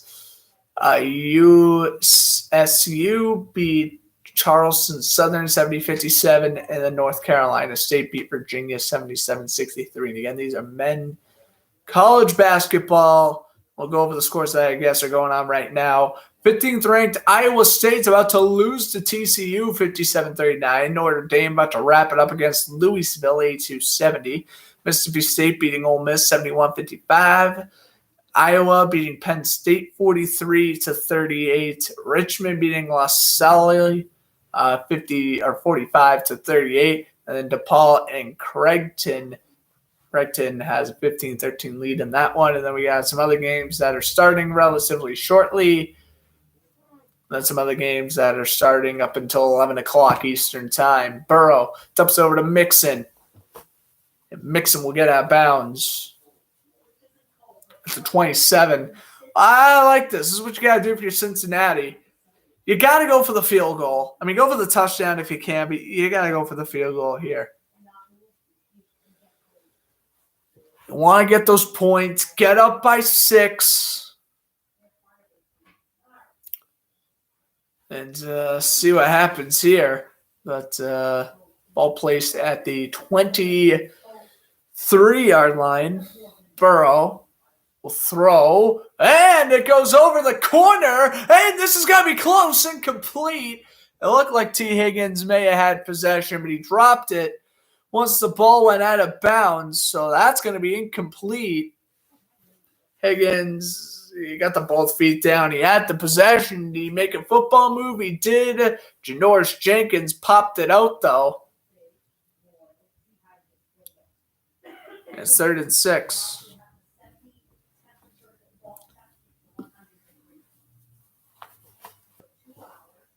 Third down 6 for Burrow. Bengals 2 for 7 on 3rd down conversions. Taking the snap here with 1 to go. Burrow dumps it over. Pass complete to Boyd. Tyler Boyd gets 10 in a first. And now Cincinnati's got to go no huddle. I think they got to spike it here. They got to spike it here. They're not going to spike it. Wow. That's interesting. Burrow will take the snap instead, tosses it down the middle to Mixon. Mixon with a spin. Another first down, another down to 20 seconds. Oh my goodness, I got to spike this thing. They're going to do what the Cowboys couldn't do. And now they spike it. 44-yard line. Oh, I had to throw my Cowboy cheap shot in there. That was 110% necessary. They're about 20 yards out of range. Throw down the sideline to Chase or Boyd, get out of bounds and kick the field goal. That's what you got to hope for here. Pirine, the running back, on 2nd and 10.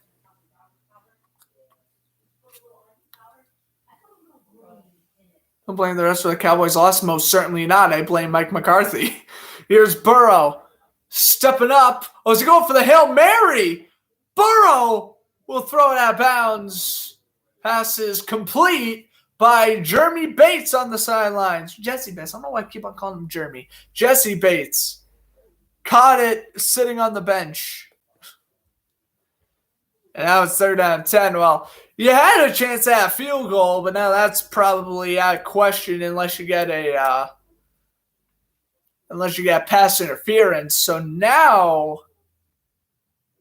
you're basically stuck going to Hail Mary. Cincinnati does get the ball after the second half, or does get the ball at the start of the second half. So we'll see what happens there. Burrow trying to audible. There's 3 seconds to go on the play clock.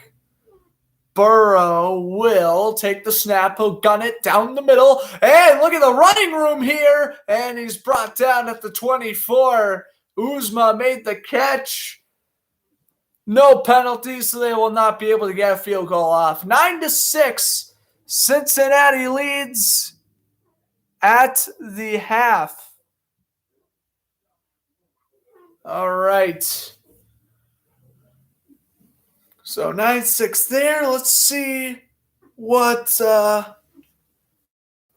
Tennessee can do here. The defense has been playing fantastic. I have just not been a fan of their offense.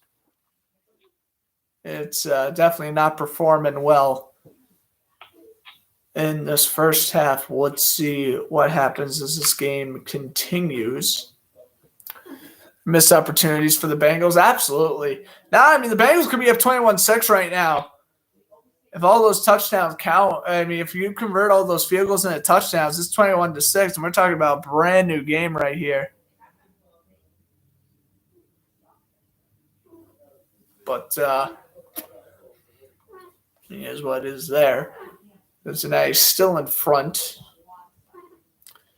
All right, so I guess while we're in halftime, I probably am going to take a break in about 5 to 8 minutes probably. But what I am going to do is give you my fully in-depth playoff prediction for the rest of this week. So like I mentioned at the top of the broadcast, I think the second half is apparently going to be fireworks because my original prediction was Bengals 31-24. I guess I'm going to stick with that as my actual prediction, maybe lower the score a little bit. I'm going to go into dance. Oh, I can. Here we go. I can do this for 15 minutes if you want me to. Do a little gritty. No. All right, 49ers and Packers. I have San Francisco. Oh, call me crazy. Grant, don't you know the 49ers are the worst seed in the NFC and the Packers are the best? Yes. And did you know that Aaron Rodgers is 0-3 against the 49ers in the playoffs? Right. Yeah, I'm going with San Francisco. Aaron Rodgers, I don't think is leaving Green Bay anytime soon, so I really don't feel like it's a lost cause whether I think they win or lose this year. Obviously, you prefer to win, but I don't think this is the do or die if the Packers lose. They're going to bring back Devontae Adams on the franchise tag, or maybe they'll re-sign him long term. I don't know. But, yeah, no, I mean, we'll get to see Aaron Rodgers play in a Packer uniform again, which that'll be fun, I guess. So,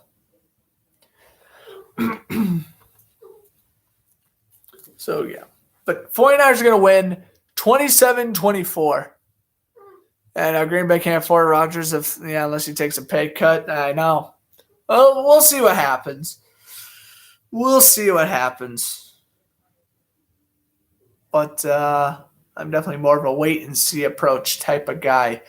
But, no, we'll take it one game at a time. But I do think San Francisco wins tonight 20-17. And then tomorrow we have Rams and Bucks. I think the Rams. I think this game either shows that they're going to the Super Bowl or they're obviously going to get eliminated. I don't think there's no in between. I feel like the Rams, especially if they face San Francisco, they could win that game. We'll see.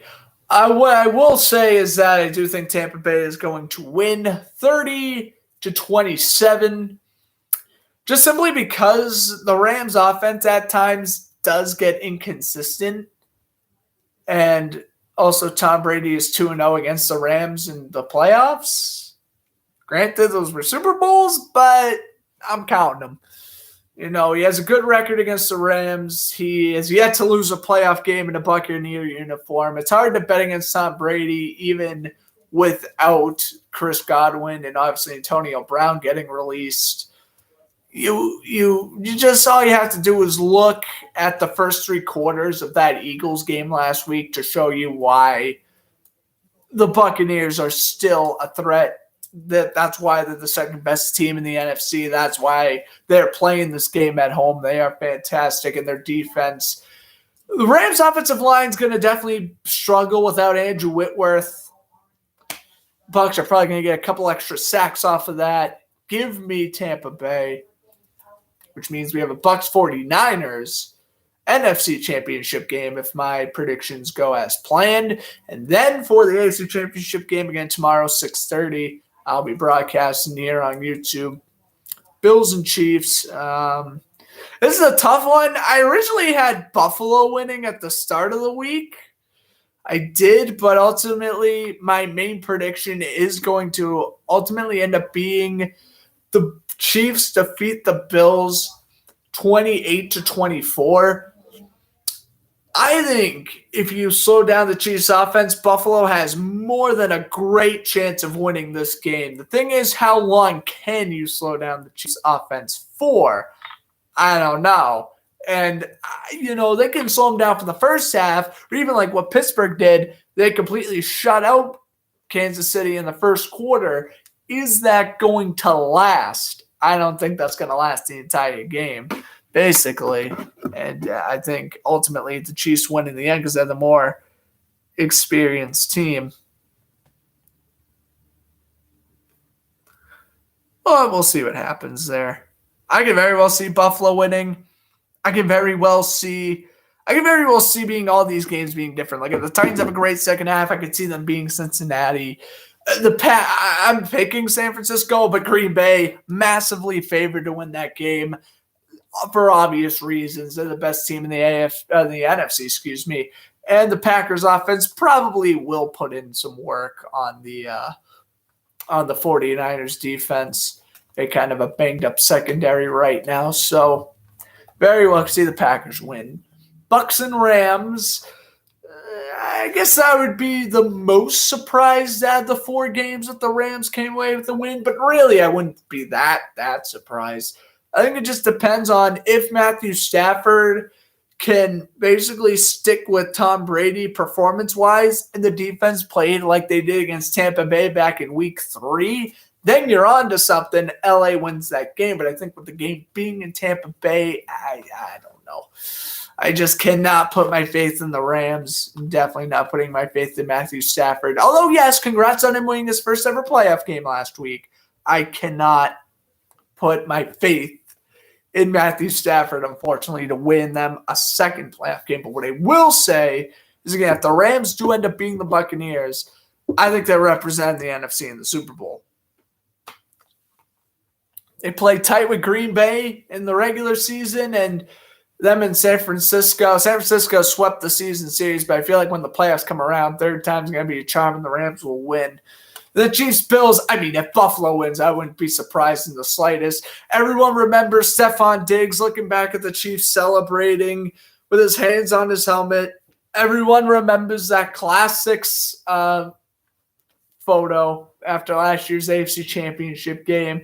If Diggs has like 200 receiving yards tomorrow, I wouldn't be surprised. If Buffalo wins, I wouldn't be surprised.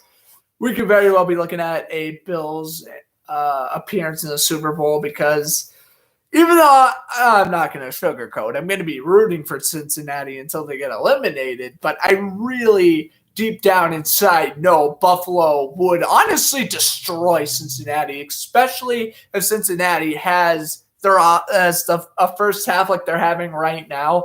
I don't think they stand a chance against the Bills. Think about it this way. 7 drives for Josh Allen against the Patriots, 7 touchdowns. Yeah,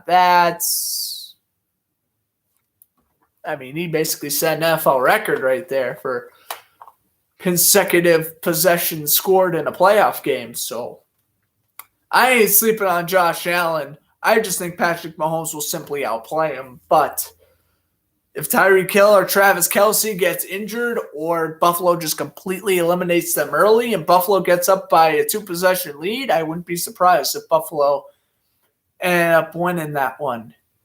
So we take a look at Nashville, Tennessee. 9-6 Bengals at the half.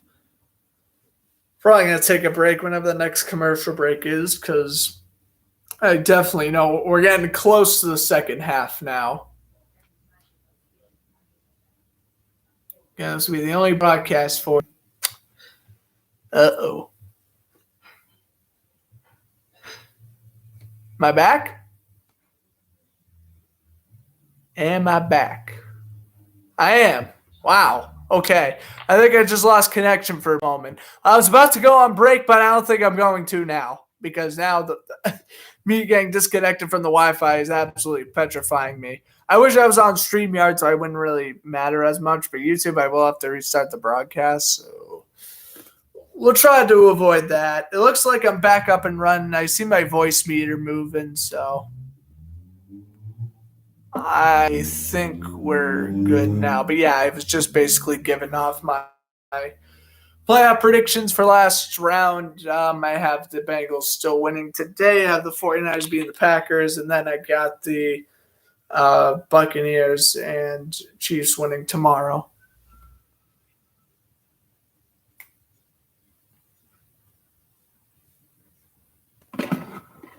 All right. Good. Okay.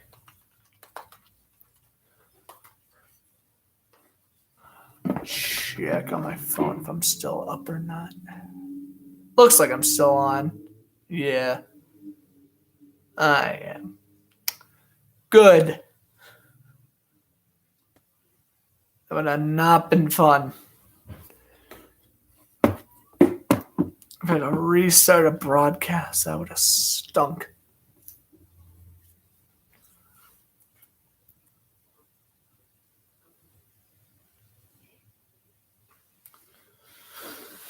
All right.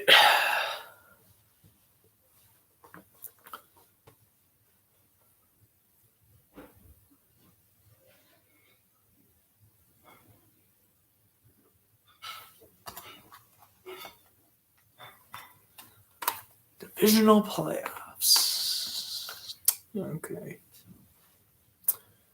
Let's see what else to talk about here. We don't have any other sports games starting for like another 45 minutes roughly, so I can't really just read off any scores or whatever.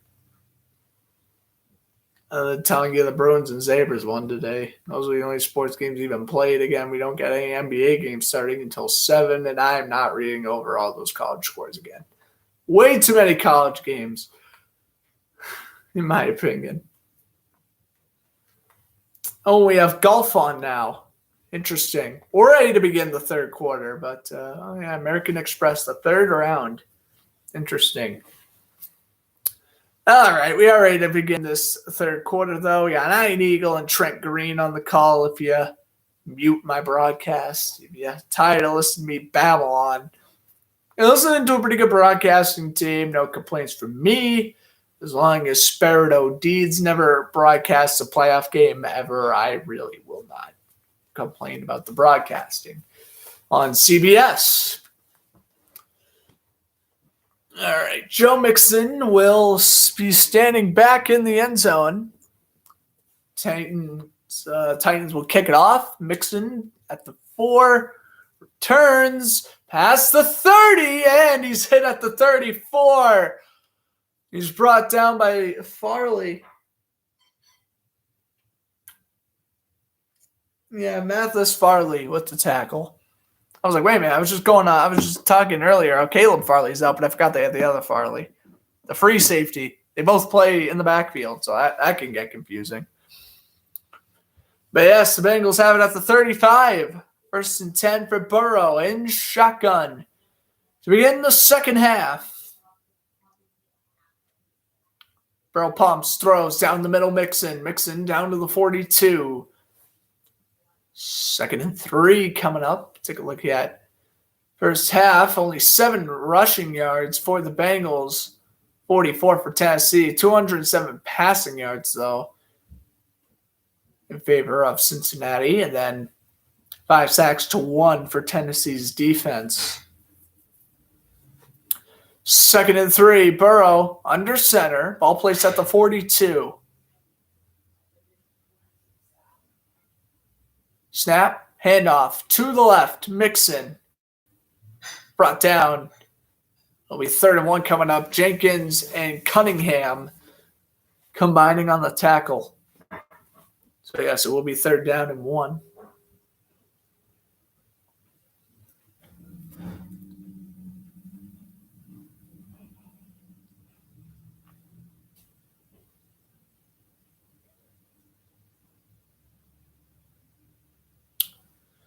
Their 9th offensive play here for the Bengals. Tennessee has only ran 27 offensive plays. Bengals also 4 for 9 on 3rd down conversions.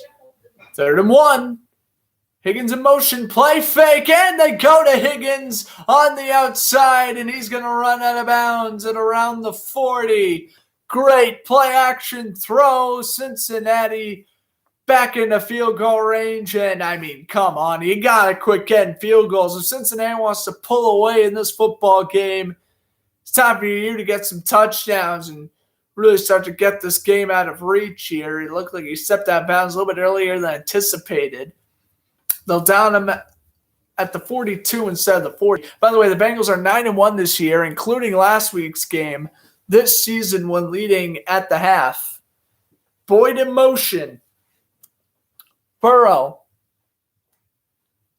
Handoff goes. Mixon will go to the 38. 2nd and 4. Coming up, Cincinnati trying to just continue to tick off time here.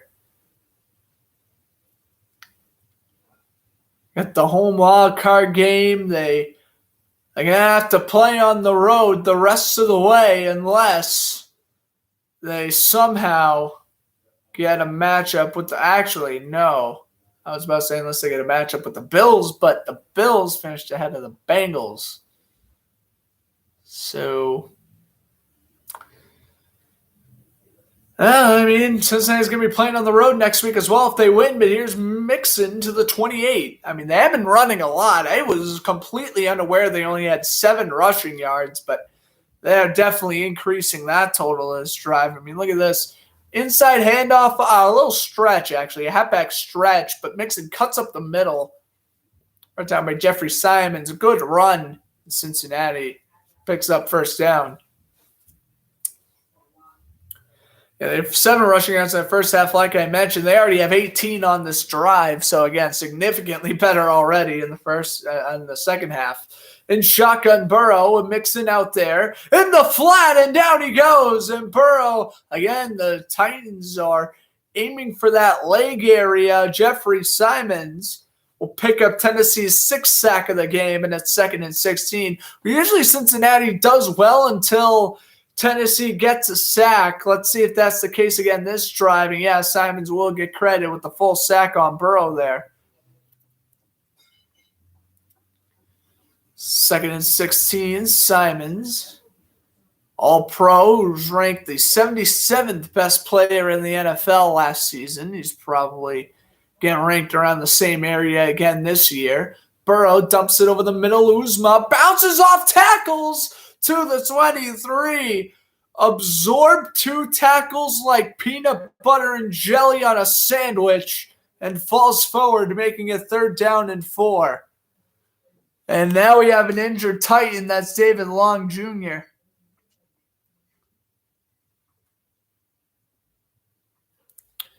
They'll tend to him. She's down on his back. 10:39 to go, 3rd quarter.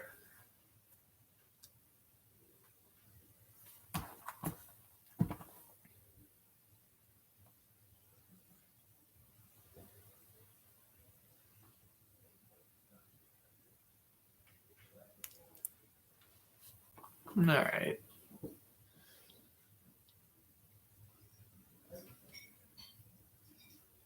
Kings and Bucks starting in 40. Oh, my goodness. All these games are starting in 40 minutes. What the heck? It's a Saturday, you know. I know you don't want to compete with the NFL in ratings. You should just add all the games at 1 o'clock. Again, if you are a sports fan, you ain't not watching hockey tonight. You're watching playoff football. That's what you do, unless you live in, like, Europe. Perhaps a certain viewer from Slovakia who's watching right now. I mean, they're going to watch hockey over football, but, you know, the Americans who are into sports, they're going to be into football, though. And it's tough for the NHL and the NBA. They have to try to compete with that. Always remember, you have regular season baseball on when the basketball and hockey playoffs are on, so keep that in mind. Always feel bad for regular season baseball because they get the worst end of the stick.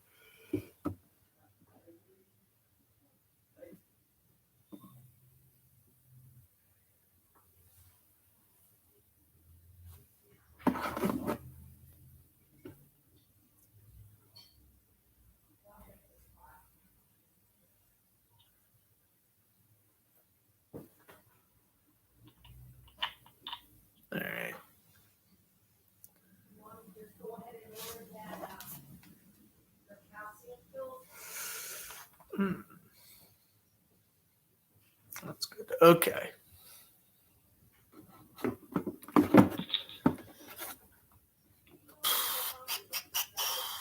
Let's see. Looks like we're getting that commercial break now. We are. So Jim Brown, what's Peyton? Red Range. It's going too quick. I have Christian McCaffrey as the last running back, though. That's it. They're down to 5. They have Long in the concussion 10. Ball placed at the 23 for Cincinnati. Burrow. Mixon to his left. Actually, rather, that's Pirine in there. Burrow under duress. He's going to run. Burrow's going to dive. First down, Cincinnati. Needed 5, and he dives. And that'll give him 7. Again, blitz by Tennessee. They step up. What a dive by Burrow. Oh, this kid wants to make it to the AFC Championship game. He ain't a scrambler by any means, but he will run when necessary. That's a second carry for 8 yards on the night. With grass on his jersey and in his helmet, he will take the snap under center at the 16. Handoff goes. Mixon. Mixon bursts to the left, and he's going to waltz in. Touchdown, Cincinnati. They take the 2-possession lead. Handoff to the left. Mixon bust free for the 16-yard score.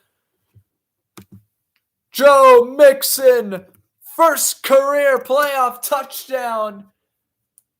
Waltzing in from about the 4. Good cutback. Great velocity. And a nice celly to boot. Good snap. Good holds on the extra point, and it's good. Joe Mixon. Fantastic run from 16 out.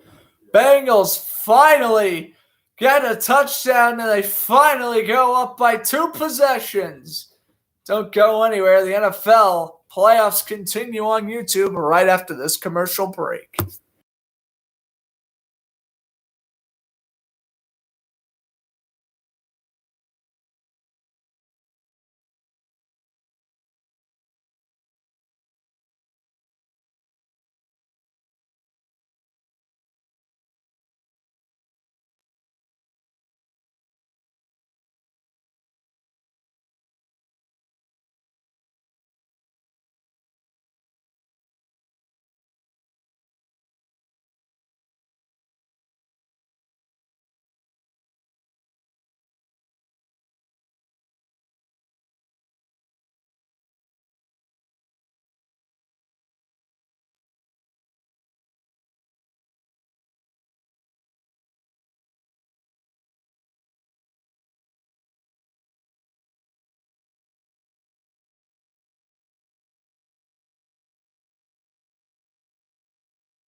All right, we heading out of the break. 16-6 Bengals lead off the 16-yard score by Joe Mixon. Roger Goodell in attendance tonight.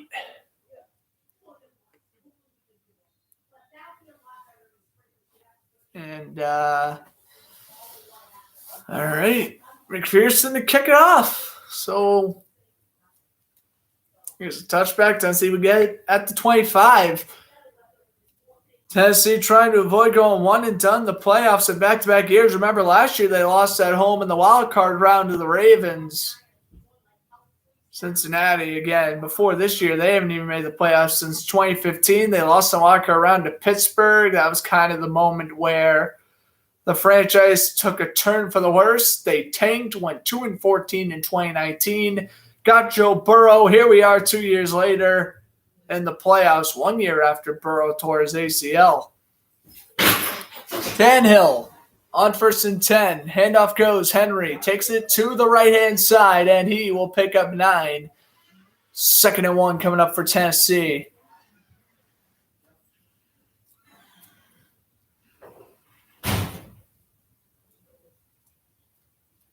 This will probably kill the clock down to about 9 minutes to go third quarter.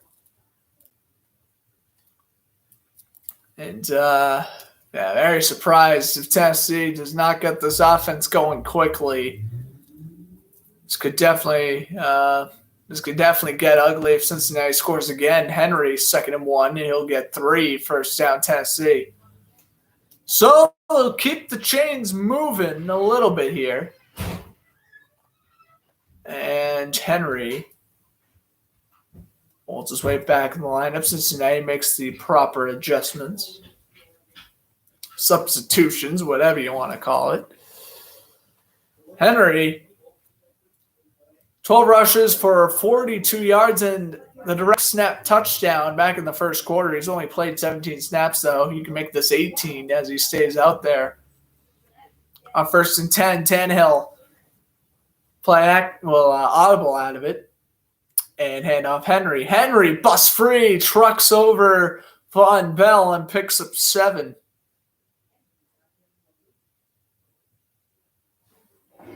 Will be 2nd down and 3, or rather 1 for the Titans here. Now they'll put Henry on the bench. You want to use Henry, but you want to limit him. They got Foreman out there for 2nd and 1. Now Nhl will audible out of a run. Oh, it looks like he's going to audible out of a run. Nhl. Oh, no. Handoff to the right, and Foreman rips off a tackle. And he stays on his feet. Foreman to the 30, to the 20, cuts back, and he's brought down at the 10 by Hilton. 40 yards on that one, and that's why you put your injured running back on the sidelines. Deontay Foreman, ladies and gentlemen. Bounce off a Bates tackle, stays alive. Julio Jones doing a nice job as a blocker out in front. Brought down at the 12-yard line. Wow. A fantastic run by Foreman. As it'll be 1st and 10 now for Tennessee. As they throw the screen, tipped and picked off! Are you kidding me? And he slides at the 38. The interception is Mike Hilton. Tipped and picked at the line of scrimmage. And all the momentum Tennessee gained ripped away in a matter of moments. That is unreal. There is a flag. Wow.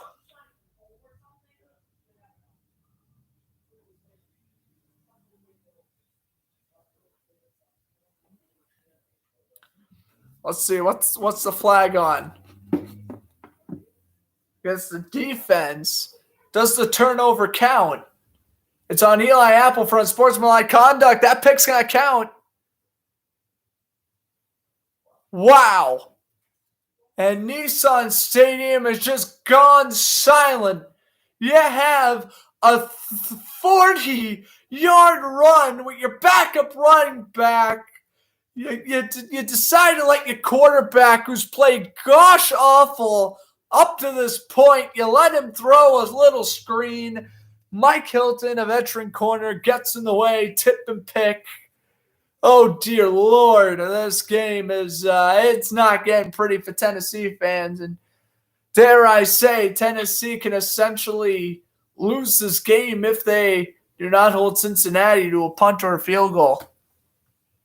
Basically, could have just said Bengals win with a touchdown, but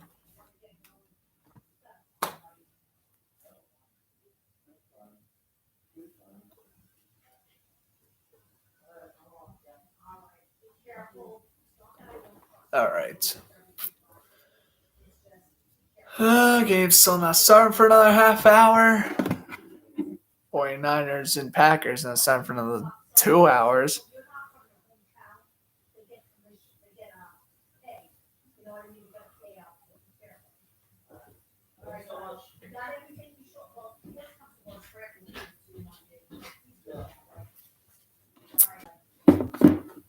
All right.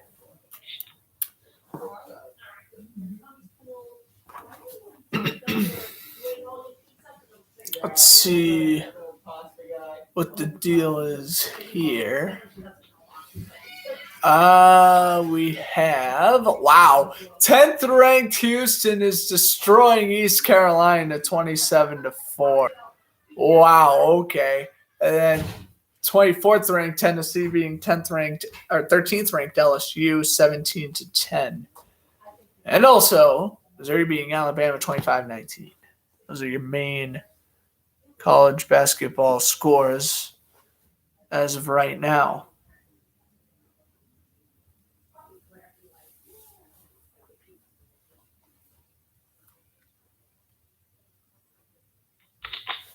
All right.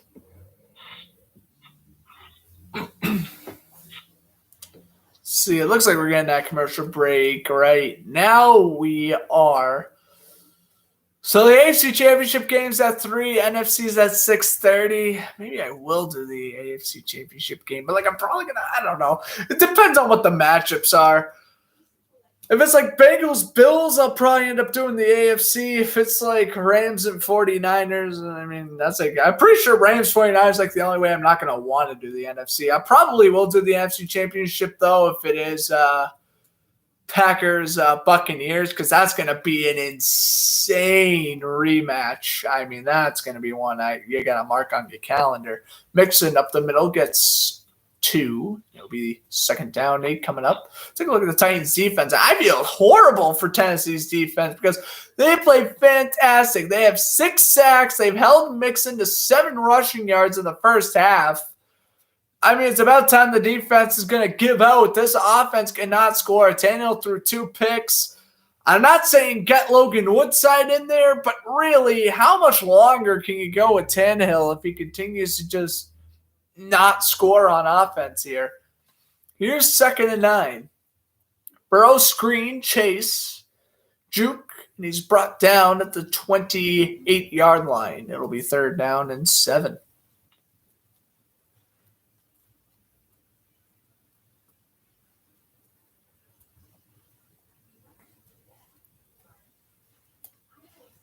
They'll mark it 3rd and 6.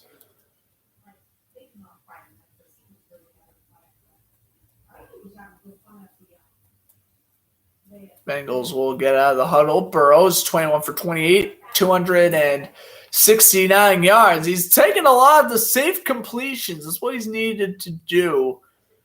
Burrow, I guess I'll look at his passer rating after this throw. Actually, now, look at now quickly. Maybe 3 seconds now. Burrow throws down the middle. Pass is incomplete. Looking for Higgins. He got hit hard by Fulton. His passer rating before that throw was 104.9. It's probably going to dip to 101, probably, something like that. But still a tremendous passer rating. And, we'll see what happens on this 4th down play here.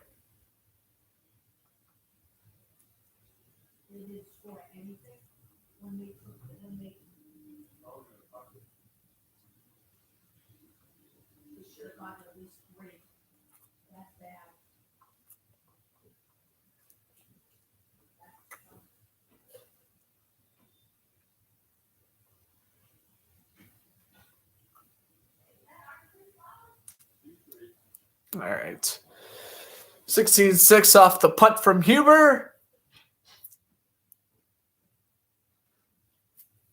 And Titans get the ball back. All right. It's 2 possessions, which is, I guess, better than sitting through the Chiefs and Steelers and Patriots-Bills games from last week. I guess. But that's not saying much considering the final scores. I'll gladly take a 10-point game. We had a string of not necessarily bad broadcasts necessarily. Like I feel like my broadcast has still been pretty good, but it's like we've just been getting blowout after blowout after blowout. I mean, literally, it was Bills Patriots, Chiefs Steelers, the first half of Rams Cardinals, and then Bruins Hurricanes on Tuesday. And, I mean, at least this game's been pretty entertaining for the most part. But, like, if Cincinnati goes up by 2 or 3 possessions, like, how entertaining is this game going to end up being? I don't know.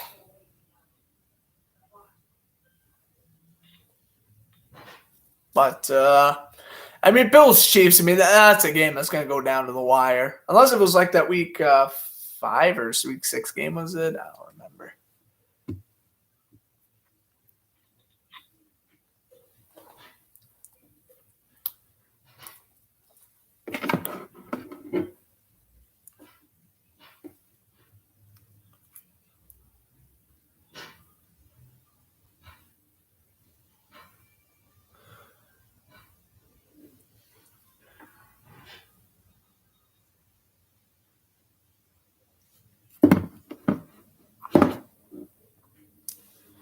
All right.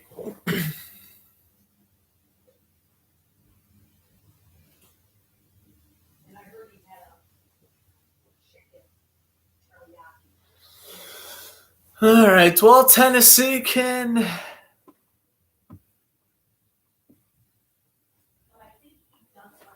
get the ball here, and they'll try and make it 1 possession game. Have the chance to. We'll see if they do. Handoff goes, and Henry will take it for a gain of about 4.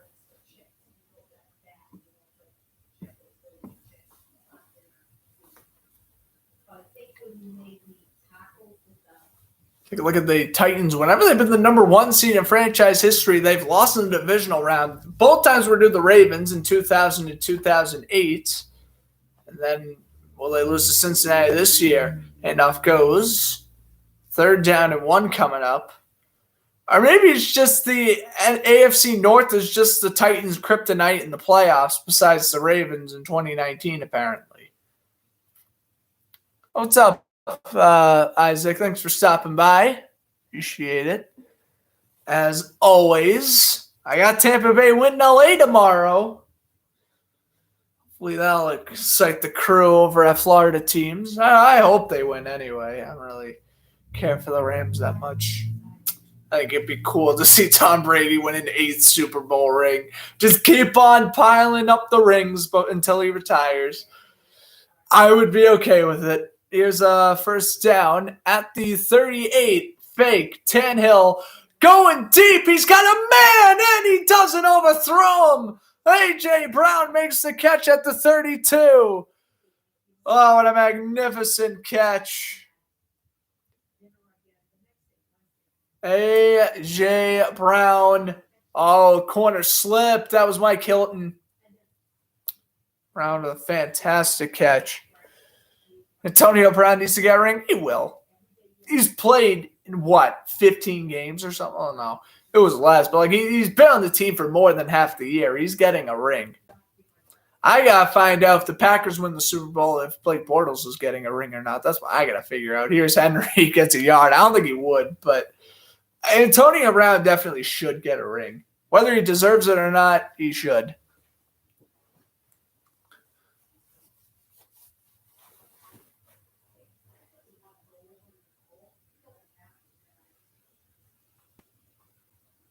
He should, but he won't. Yeah. 2nd and 9. Nhl. With Hilliard in at running back at the 21. They put Fissner in motion. Drop back for Nhl. Under pressure. Dropped by Brown and then nearly picked by Wilson. It's 3rd and 9. Well, I mean, at least Tennessee went down the field. They're in field goal range. But again, if you want to come back here, field goals are not going to do it for you. You got to score some points on offense. And again, Tennessee has just been abysmal on offense all evening. Nhl with 2 picks. 1 touchdown that was followed up by one of the worst coaching decisions of Mike Vrabel's career. Well, here's a 3rd and 9. Titans 1 for 5 on 3rd down, and play clock was running out. Tennessee's got burn a timeout, and again, you're trailing by 10. Using a timeout, that could come back to haunt them later on, but for right now, they will avoid the 3rd and 14. And they'll get the 40-second timeout.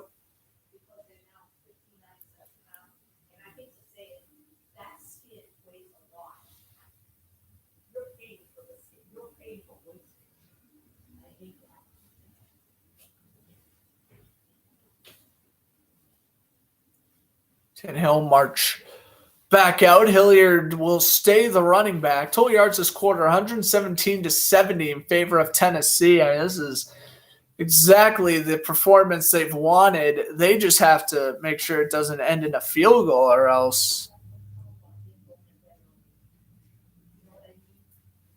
I don't know how good they'll play, or I don't know if they'll complete this comeback or not with a field goal. Nhl in shotgun. Nhl's going to throw. Pass is caught by Hilliard, and he is short. At the 16, it's going to be 4th and 4.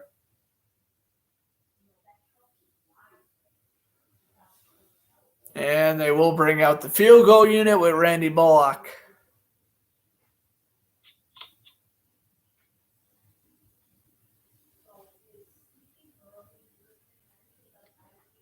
Bullock. First great postseason game. His 10th year. 4th and 3. Good snap. 34-yard attempt is good. First ever kicking attempt in the playoffs. We'll make it a 1-possession game.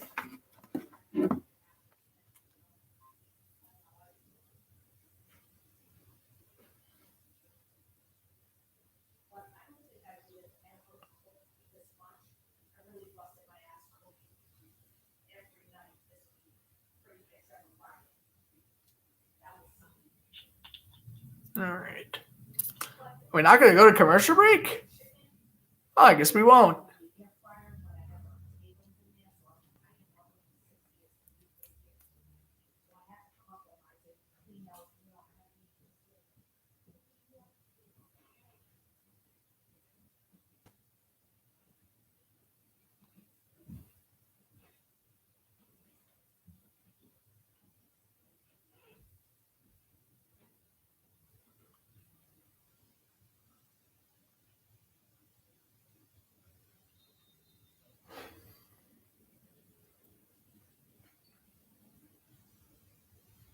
Here's Bullock ready to kick it off. Minute 36 to go in the quarter, and we will get a return out to 30, out to the 40 before he's brought down to 41. What a nice return.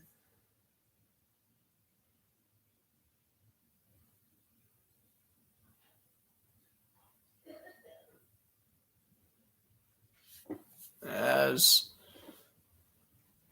take a look at the QB comparison, Burrow 21 for 29, 270, no touchdowns, no picks. Nhl 9 for 17, 137, no TDs to 2 picks. Again, 6 sacks to 1 in favor of 6 to 1 in the sack department.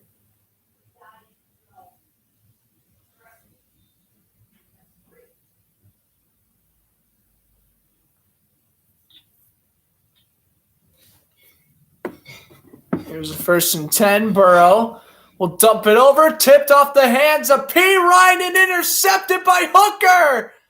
And the Titans come away with a turnover. And now this game has just flipped the switch. Game ain't even close to over now. Burrow has thrown an interception. Bounced off the hands of P. Ryan and Hooker. Oh, did that ball hit the ground? I don't think it did. But we will get to see in a moment. Oh, that's close. I don't know. I just don't know. Let's see. Oh, the nose of the ball hit the ground. I think they're going to call it back. It looked like live speed. It was a pick. Replay right there. It grazes the grass. I have no idea what they're going to call.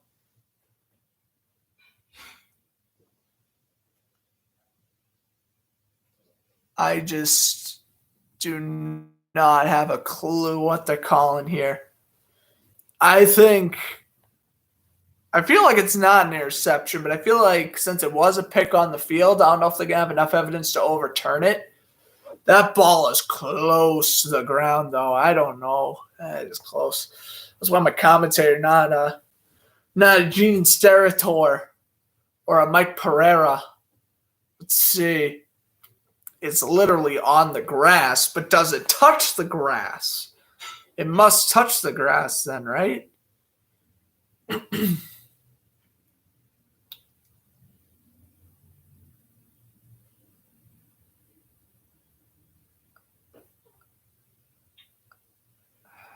I don't know. Right there, I think's the angle you got to see. And that ball's on the ground.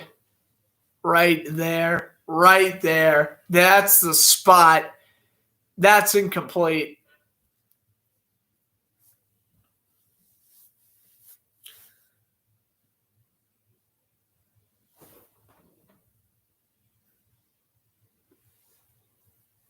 I think that's incomplete. Burrow's not getting up. If I was Burrow, I'd be on the sideline like practicing throws and stuff. I would be like hyping it up. I'd be like, hey, this isn't a pick. I'm coming right back out there.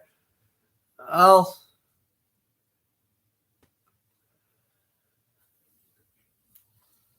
let's see.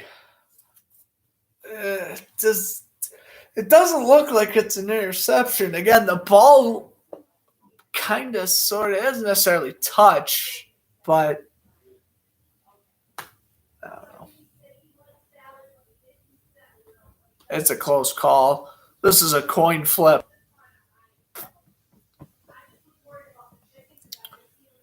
They've been reviewing it for about 4 minutes now. I don't know what you call it. I'm going to say final answer, it's an incomplete pass. 2nd down, Bengals.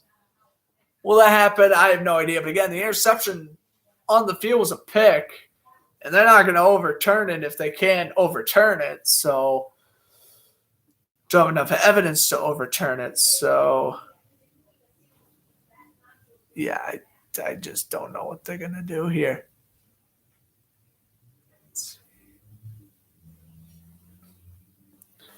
They're still reviewing it. Oh, now they're taking the headset off. Kind of, sort of. No, they aren't. Are you kidding? How? Are you not taking the... You've been reviewing this for... Here we go. What's the call? And it's going to be a pick. Call stands. Well, I gotta be honest. I just don't think that's an interception. But, I mean, they reviewed it for about closer to 5 minutes. So it's gotta be the right call. Even though, again, I thought the ball did bounce off the ground. So Tennessee now has it at the 17. Henry will lose a yard. Sam Hubbard on the tackle. I'll tell you one thing. Tennessee cannot keep on kicking field goals, man. They are not going to get anywhere with this.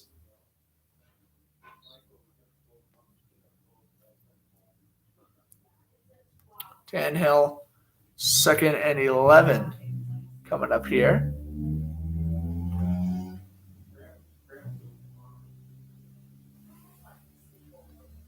Second and 11. They're going to put Hilliard to the far right. We got a penalty. It looks like we're going to get a false start against the Titans, and we will. Make it 2nd down and 14.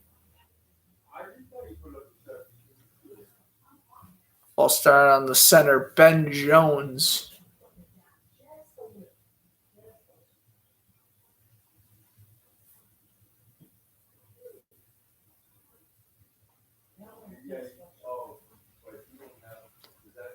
Burrow's first interception in past 210 attempts, dating back to the Chiefs game in Week 16.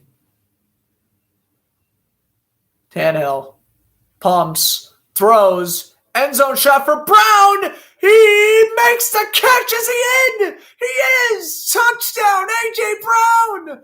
Oh, what a throw. Tannehill with the shot. What an amazing grab by A.J. Brown. And we're an extra point away from a tie. I mean, this was a sensational catch. Oh, pull the feet down. It's going to count for sure. You could probably even call pass interference on that if you wanted to. Unreal. Wow. Ryan Tannehill, after an absolutely atrocious first half, has come out and has just potentially given Tennessee the tie, and he does. Extra point is up and good from Bullock. It is 16 apiece. They've come back from 2 possessions down. Unreal.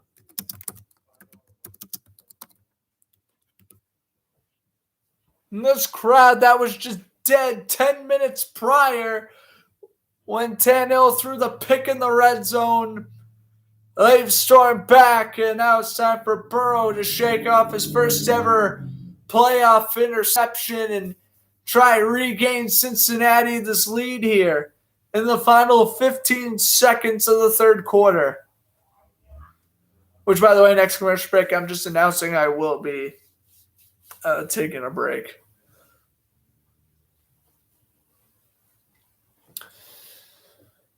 Oh my goodness, what a comeback this was by Tennessee. This game is far from over. The drama's only building.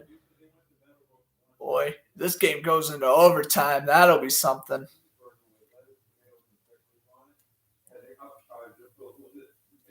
Here's Bullock to kick it off. This will land a yard shy. Ripping off a tackle, Mixon will go down to the 20.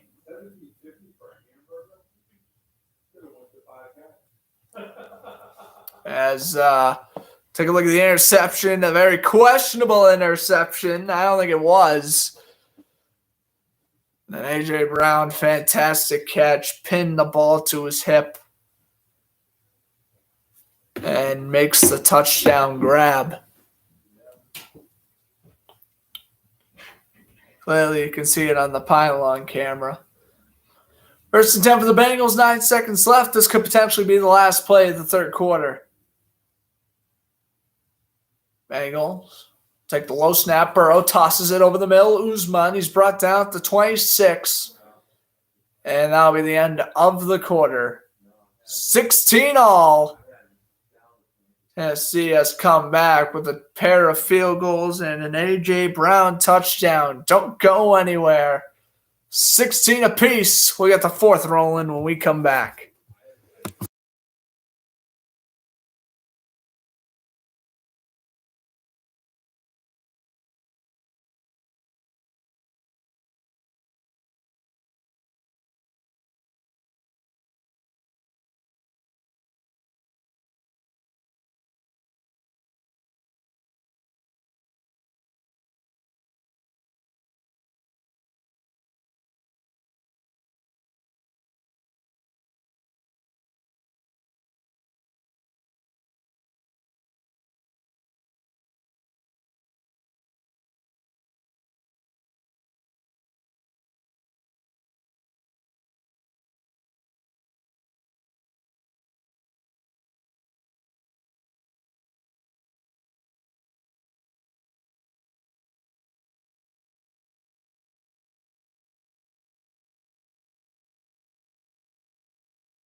All right, 2nd down and 3 for the Bengals here as we begin the 4th quarter. As the Bengals will get the ball to 27, handoff goes. Mixon takes it to the right. 1st down and a gain of about 12. Pushed out of bounds by Kevin Byard, and that is a 1st down.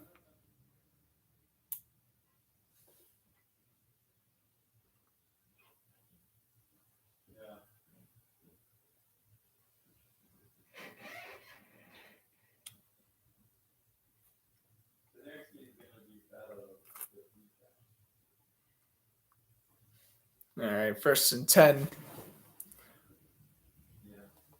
for Cincinnati.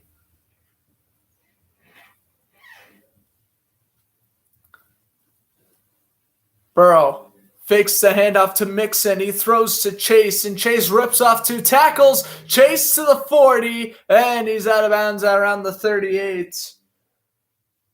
That is a 1st down for Cincinnati.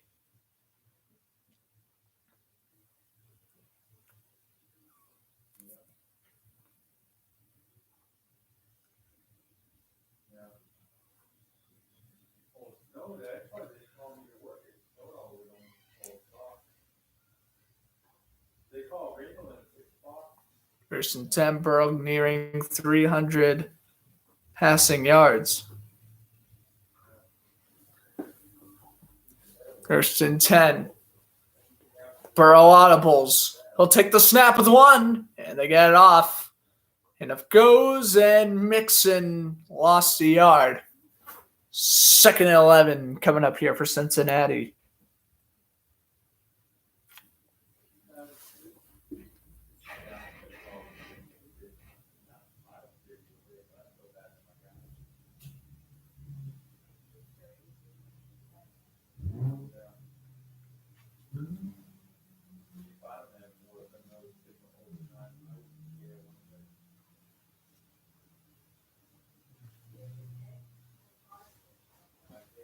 Second down, 11.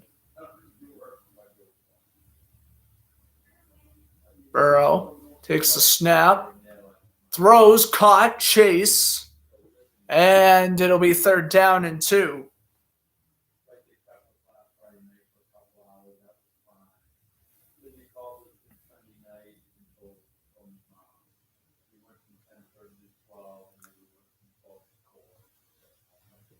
Third and 3 coming up. Ball placed at the 32.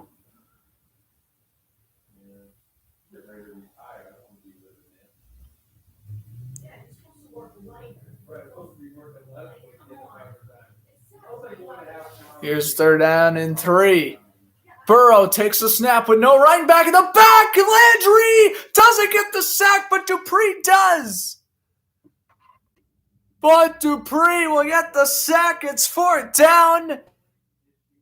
We're probably going to see a Huber punt. Well, there you go.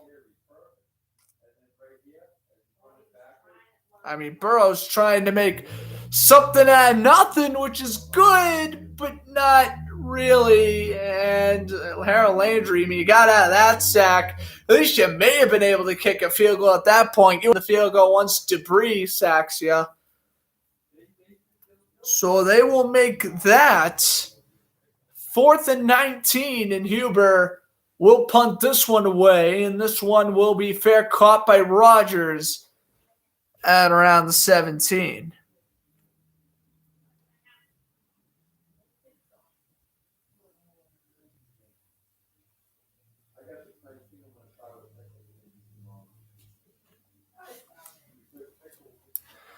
And back into commercial break we go.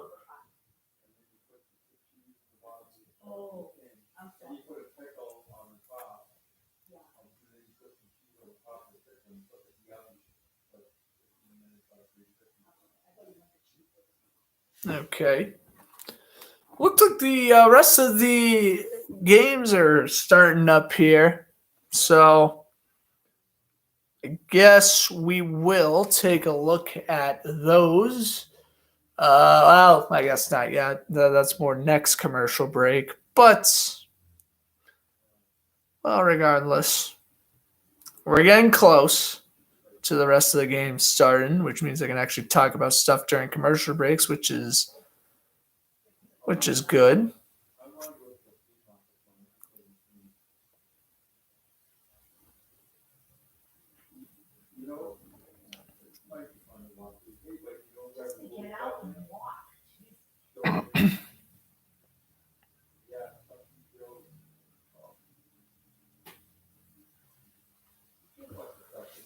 All right. And again, February 13th is the Super Bowl. We'll not be broadcasting the Super Bowl, but I'll probably be doing I don't know which game yet. I'm not even going to say which game I'm going to do yet for the AFC or NFC. Because there's a good chance I'll do either or. No, I will not do both. But I will not be doing and anyway. But I don't know. We'll see. I would like to hope that I'll end up doing the NFC one, but we will see. All right, then.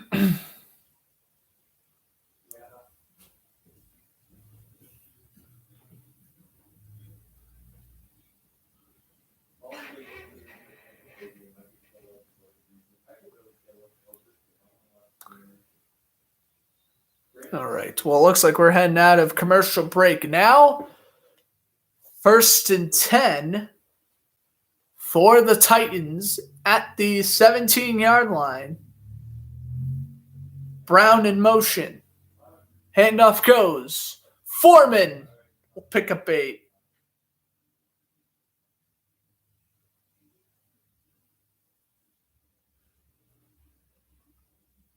So Tennessee continuing to build their momentum, trying to get their first lead of the game. I mean, this was all Cincinnati in the first half, and my goodness, once the second half came along, the flip just switched, and now we're in a 16 deadlock with a little under 11 minutes remaining in this game. And Foreman.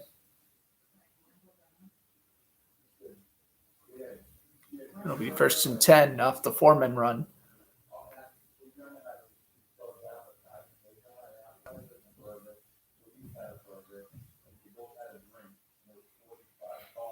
And so now, ball be placed at the 36.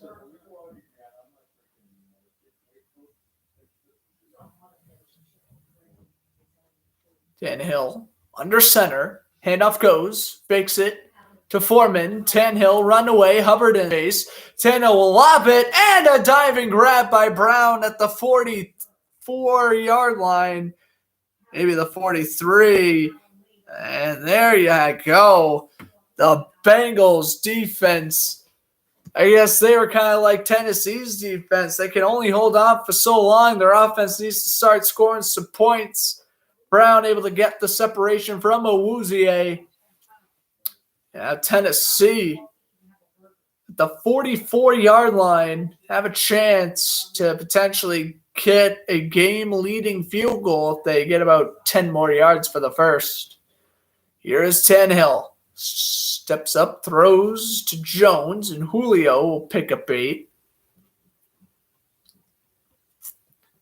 With 50 receiving yards, Julio Jones will become the first ever NFL receiver in history to have 50-plus receiving yards in his first 6 playoff games. I'm going to check the box score now. Julio has already beat that.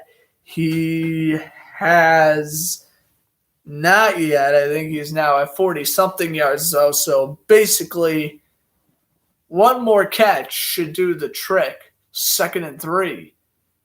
Nhl. Step back. We'll pump. We'll throw. Jones. First down. I don't think that'll do it. Well, it might get this drive, though. It's either 3rd and 1 or 1st and 10. Jermaine Pratt with the tackle. 8.5 to go fourth quarter, and it will be 3rd down and 1. And the question is, does Tennessee go for it if they don't get it? Trey Hendrickson is questionable until Thursday. He's done almost next to nothing in the second half. Tennessee 1 for 6 on 3rd down conversions. Tannehill's going to try to keep it, and he's stuffed at the line. You have Derrick Henry, and you elect to do a QB draw? Are you kidding me? Why is Mike Vrabel trying to outthink himself? Easiest tackle of Cameron Sample's life. It's 4th and 1. Tennessee's going to go for it. I would kick the field goal. We've already seen how being aggressive a minute ago absolutely backfired. Here we go. They're 15 for 24 on 4th downs in the regular season. Here's the handoff. Henry, he is stuffed. Oh my goodness. A loss of 4. And Mike Vrabel is doing everything he can to just throw the game away for Tennessee. Are you kidding me? 4th and 1, handoff up the middle. You're not converting. You're just not converting. Oh my gosh, Mike Vrabel. This is turning into the Tennessee Titans versus Mike Vrabel statistics. This is no longer Titans versus Bengals anymore. Bengals offense has been quiet the entire second half anyway. This is agonizing to watch. I'm a Jaguar fan. I want the Titans to lose more than anybody. And this game, just watching Mike Vrabel play call is like seeing a man put himself in checkmate playing against himself like 20 times. Like, this is agonizing to watch. If you kick the field goal and you kick the extra point, you're winning by 4. You're winning by 4, and you do not give Cincinnati the ball at the 40. They literally have to go 30 yards for a field goal. Zach Taylor has been a great head coach, a great demonstration of take the points, look at where it leads you. I'm sorry, but if I'm the coaching staff of the Titans, I'm really going to start to second-guess Vrabel's aggressiveness, if you will, the rest of the way, the rest of this game, and honestly the rest of the playoffs, because just because you make it out of this game alive, it doesn't mean you're safe the rest of the way. Oh, cool. You might, get this away with this stuff against the Bengals. Try doing this against, I don't know, Buffalo or Kansas City next week. It's not going to work. Now, I know it's a playoff game. You want to be more aggressive, and I completely understand that, but you're doing it wrong.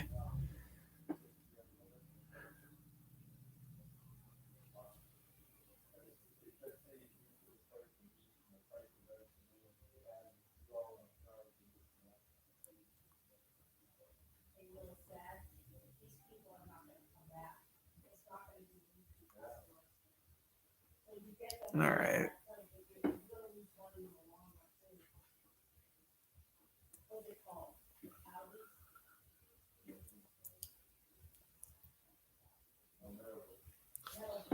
Well, Tennessee could have at least attempted a field goal. There's being aggressive and there's being stupid. And Mike Vrabel has just been being stupid this entire game. Not to throw around such a harsh word like that. Burrow's going to get sacked here, though, at the 28. Continue to rely on your defense. It's what's gotten you this far. Harold Landry with another one. That's his 2.5 sack of the game? Burrow bobbled the snap in the Bengals offensive line. This is turning into the 2019 offensive line that was getting Andy Dalton killed. My God, I know Tennessee's dialing up the blitz a lot, but Burrow's been taking a beating back there. 2nd and 17. Burrow and shotgun.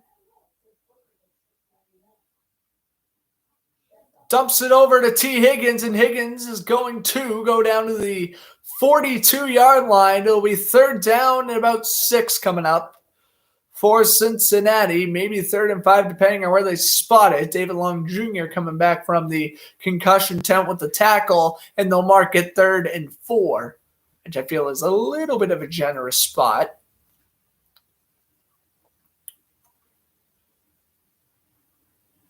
Burrow in shotgun formation.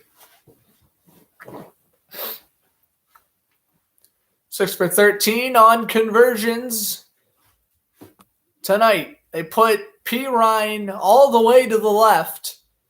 2 seconds ago on the play clock. Low snap. Burrow fires to Uzma. I mean, it's incredible. 3rd down, when in doubt, throw to Uzma. He's always open down the middle. Burrow, I mean, it doesn't have to be a pretty throw. Easy read, get the first down, move the chains, on to the next one. Krushenk with the tackle. Burrow he's playing this game so smart, and unfortunate he has yet to throw a touchdown tonight. We'll see if he does so to give them the lead. Uzma, 7 catches for 71 yards off 11 targets. We got flag. Cincinnati has been taking a lot of penalties today. We got another penalty against the Bengals. We'll make it 1st and 15 off the false start on Joe Mixon.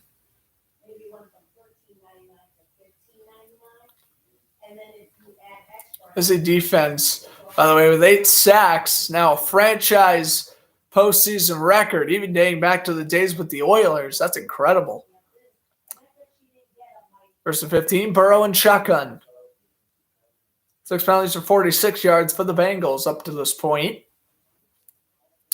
30 seconds to go on the play clock, and we got a timeout, I think. Or now the referees gather. Maybe we don't got a timeout.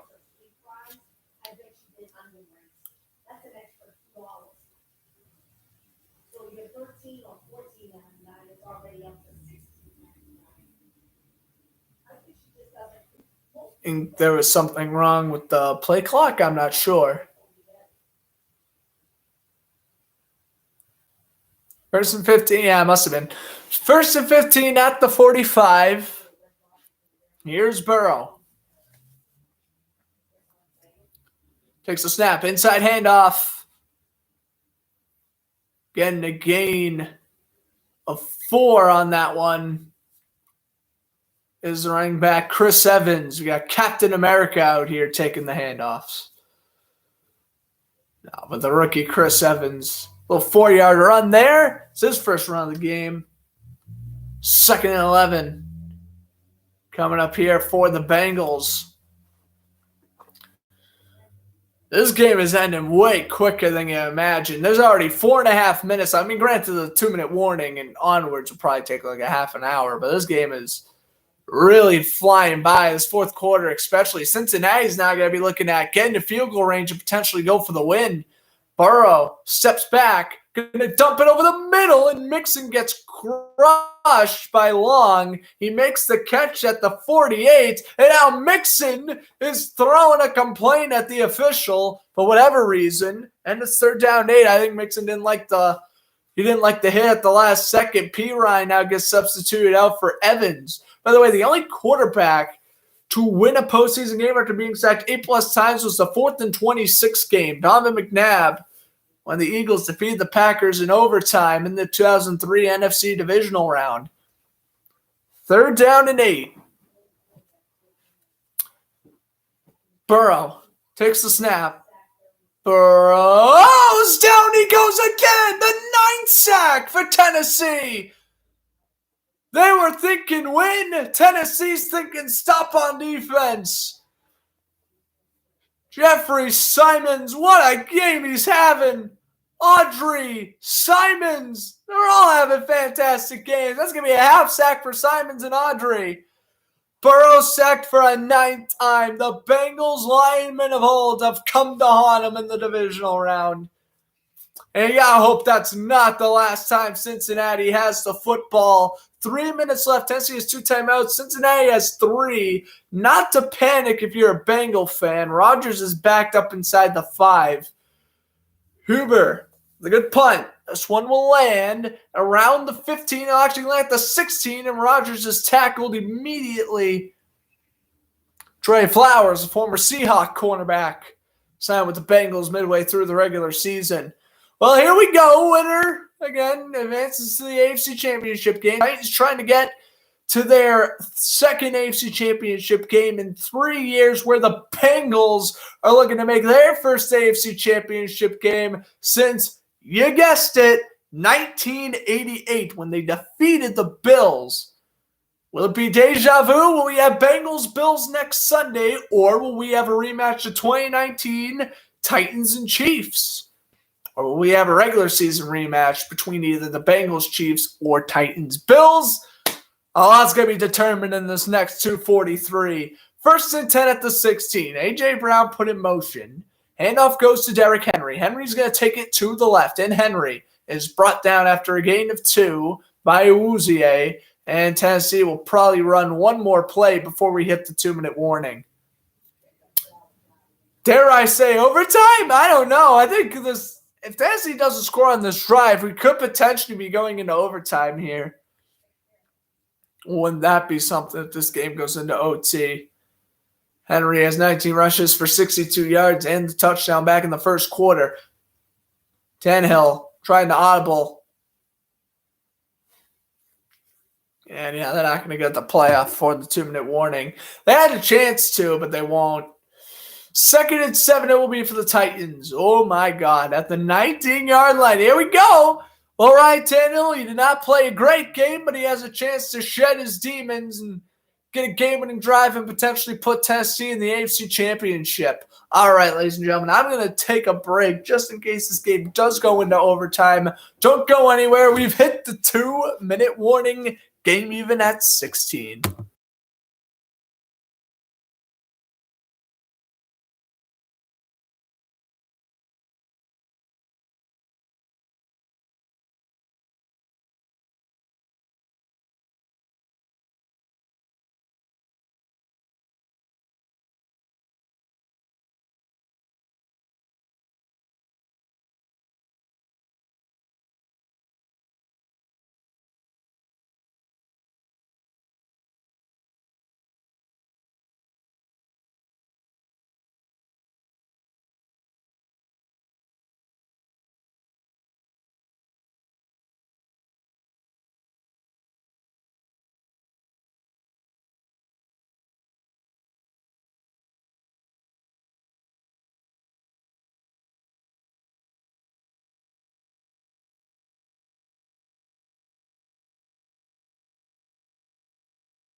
All right, ladies and gentlemen, we are out of the commercial break.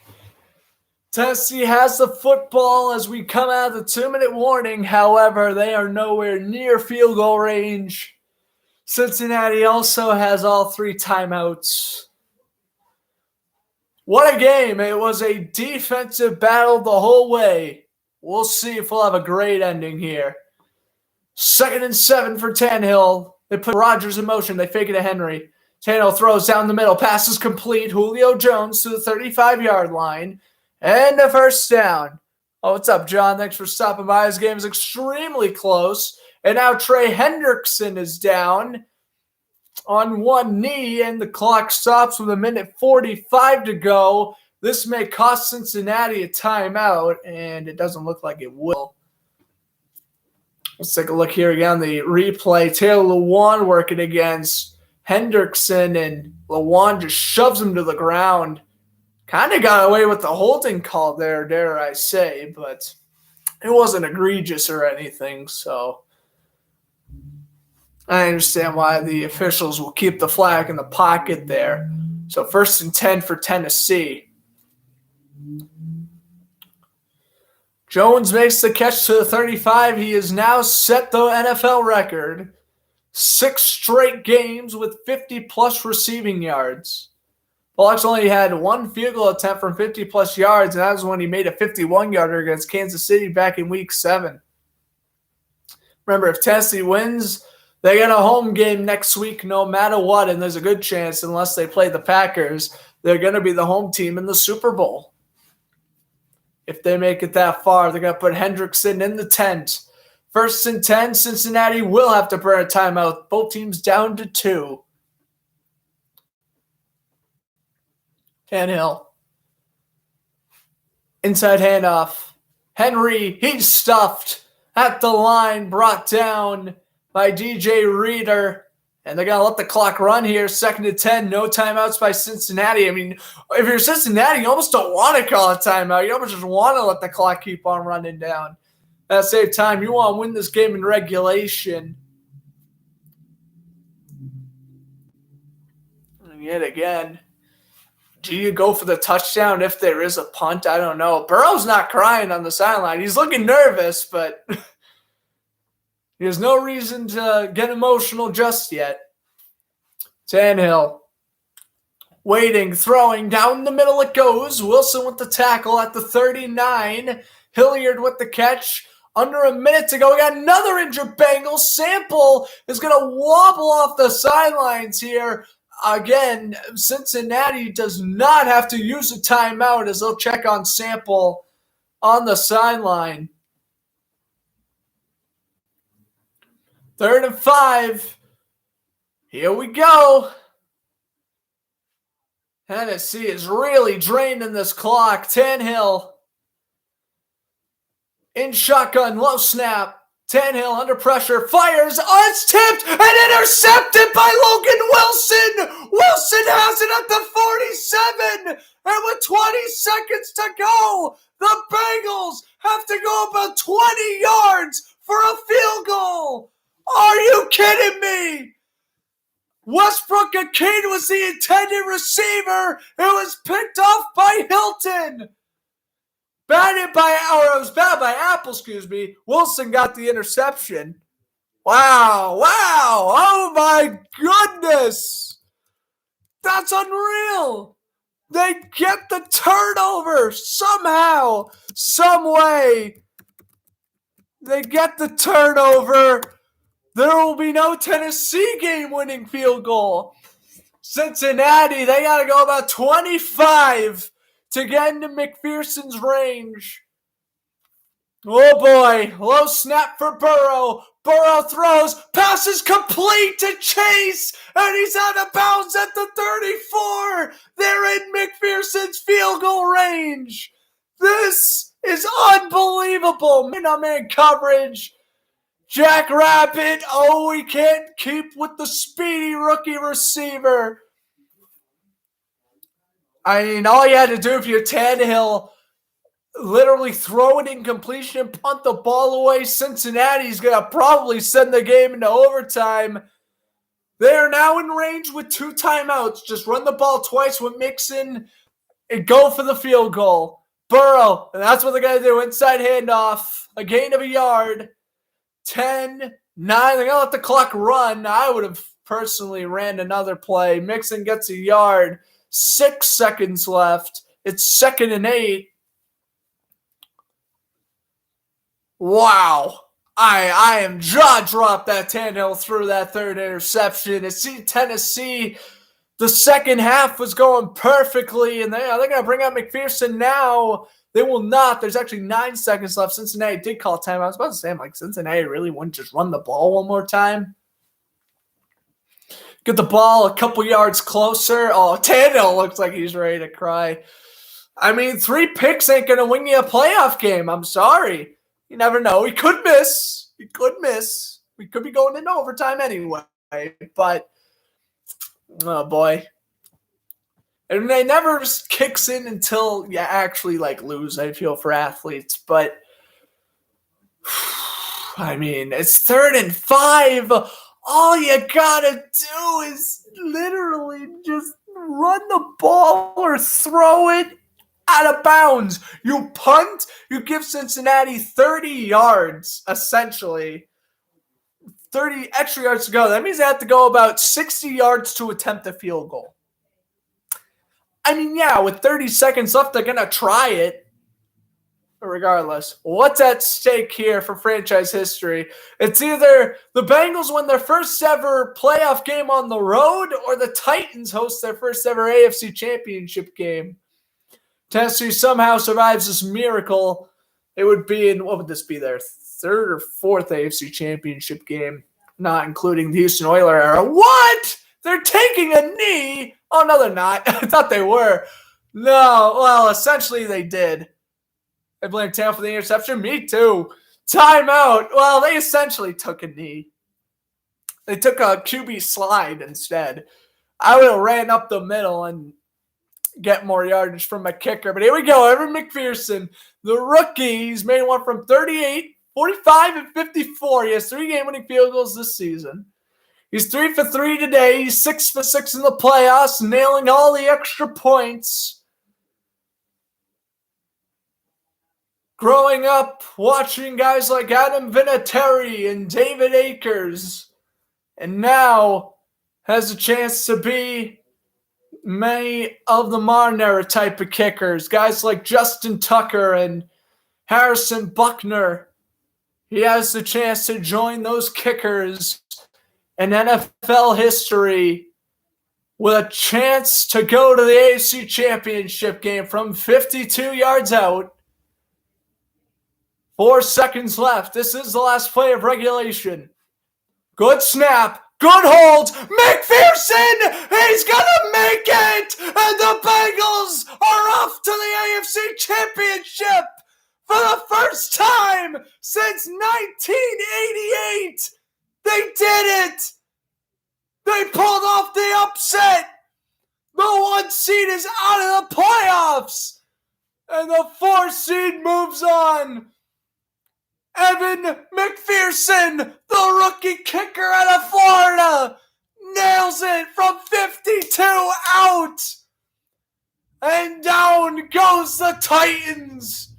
What an incredible kick! Oh my goodness, my mouthpiece fell out. What an incredible kick! Evan McPherson, ice in his veins. Zach Taylor going to the AFC Championship game. Who would have thought that sentence would have been said 2 years ago? Burrow, what a reaction. Fists in the air, jumping for joy. The Bengals are off to their 3rd AFC Championship game in franchise history. Wow, what a finish. 19-16, your final. That is unreal. I think it was around the 2:59 mark.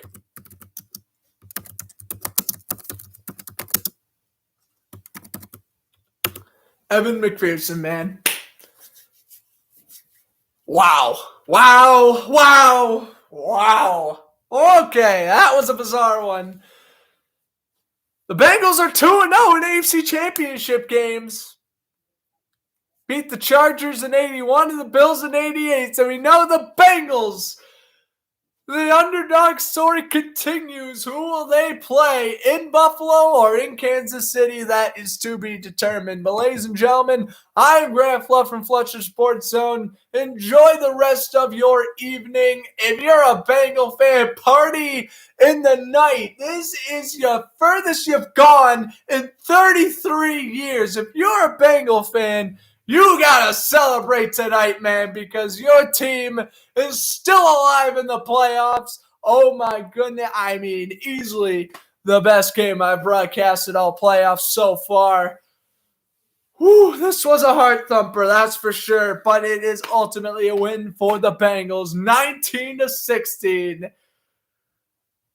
Incredible. Hope you guys enjoyed the broadcast. I'm Grant Flood from Fletcher Sports Zone. Enjoy the rest of your evening. Hopefully, Bills and Chiefs has a great finish tomorrow, man.